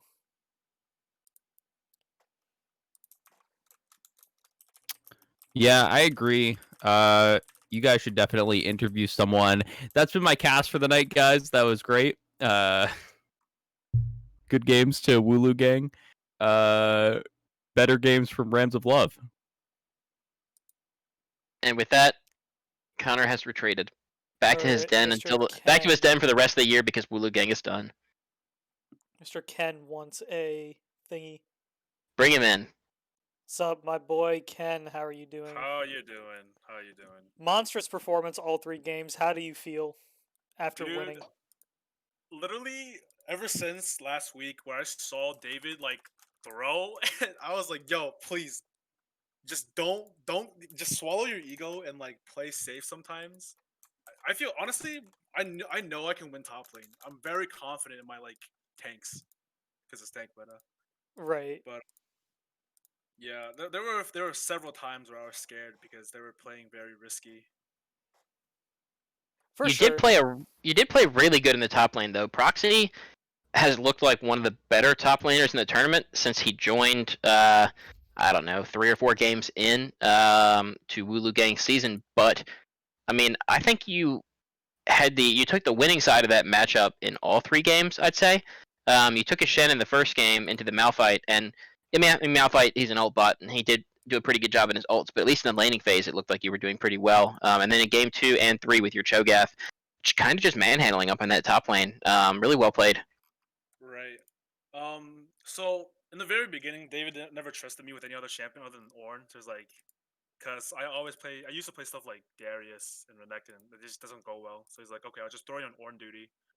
And I saw Tyler 1 playing Cho'Gath. I was like, listen, if Tyler 1 can play Cho'Gath, I can play Cho'Gath. True. Putting yourself in the That's shoes just- of Tyler 1. Yeah, that's just. I was like, you know what? I just start playing Cho'Gath, and little did I know that is the easiest champion I've ever played in my life. True. Well, you did have monstrous performances on Cho'Gath all through. Was it game 2 and 3 you played Cho'Gath, or Yeah, game 1 and 3? Game 2 and 3. It 2 was and 3. Games 2 and Undefeated 3. on Cho'Gath. I think Undefeated Cho'Gath on is actually just Cho'Gath, yeah. undefeated in this tournament because I think the only person to play it is Dane, and that was the unkillable Cho'Gath. Against my team. Against 2D Sim Sag, Squad, yeah. Actual Sag. It's fine, though. It happens. Well, GG's, Ken, and the rest of your team. Congrats on your victory. How do you feel facing Forehead soon? I think we're gonna win. Okay. If Confidence if coming in? we if they can just like listen to me in certain situations, and not be overly greedy, then I think we're fine. Like this game when I died and they got inhib. After inhib, I literally told them you guys shouldn't overstay. You guys should back, and they overstayed and they all died. And I was like, oh, great. Well, So it is what it is. Sometimes you guys have right, internal disputes, but pulled it back together towards the end, picking up the win against absolutely. Wooloo Gang. I just want to say thank you, Wooloo Gang, for participating. We're the target of some jokes and hates, but you brought the content, gave us all entertainment, and that's what matters. Hope you Mid-season all. turnaround was epic. The mid-season turnaround was epic. The Wooloo Gang redemption arc was absolutely insane to keep track on. Hope you all sign up for VCU LCS again next season. Be glad. Please to have you. do. Gonna be a banger year. I will make it so. All right. I don't know how, but I will. Also, how good did it feel, Ken, during that game when Sax Muffin got caught out right before that Elder Dragon? How excited were you guys? Did you breathe a big sigh of relief there? Feel a lot better? Actually, when we caught out Rakan, we were just like, oh, we know he's alone. We didn't really breathe a sigh of relief until we killed Yone. Like Yone was like the biggest problem, and I kept like whiffing my ults. So literally the only thing I could do was get him low enough for David to finish off, and that's exactly what we did. And once we killed Yone, I was screaming too. I was like, oh my god, finally. Well, once again, great performance. Coming for that top lane MVP, taking it from Mr. Fat Cow. But yeah, great job. We'll see you guys in your next matchup against, I believe, Forehead. Take on the other top tier top laner himself, Mr. Fat Cow, like I just mentioned. And then winner manages to move on to the Washington League Ball team, and the winner of that eventually faces Mop, who are already seeded into our grand finals. So that's what we have upcoming on the slate. And yeah, I think that's going to do it for tonight. It indeed is. Let's see if we can find someone to host real quick. Like Grump, not safe. In a cool 2 hours and 37 minutes, Wooloo Gang was defeated 2-1 by Rams of Love. Infamous day in history, December 14th. All right, we're gonna host this person because Meredith has asked me to, so we'll host them. Epic. Well, stay around if you want, guys, if you're not going to bed, and check out this person. I don't know who it is, but check it out. Until then, I think we're going to sign out. Peace out, guys. Peace So out. every auto applies mandate. That is broken. Can't do anything here.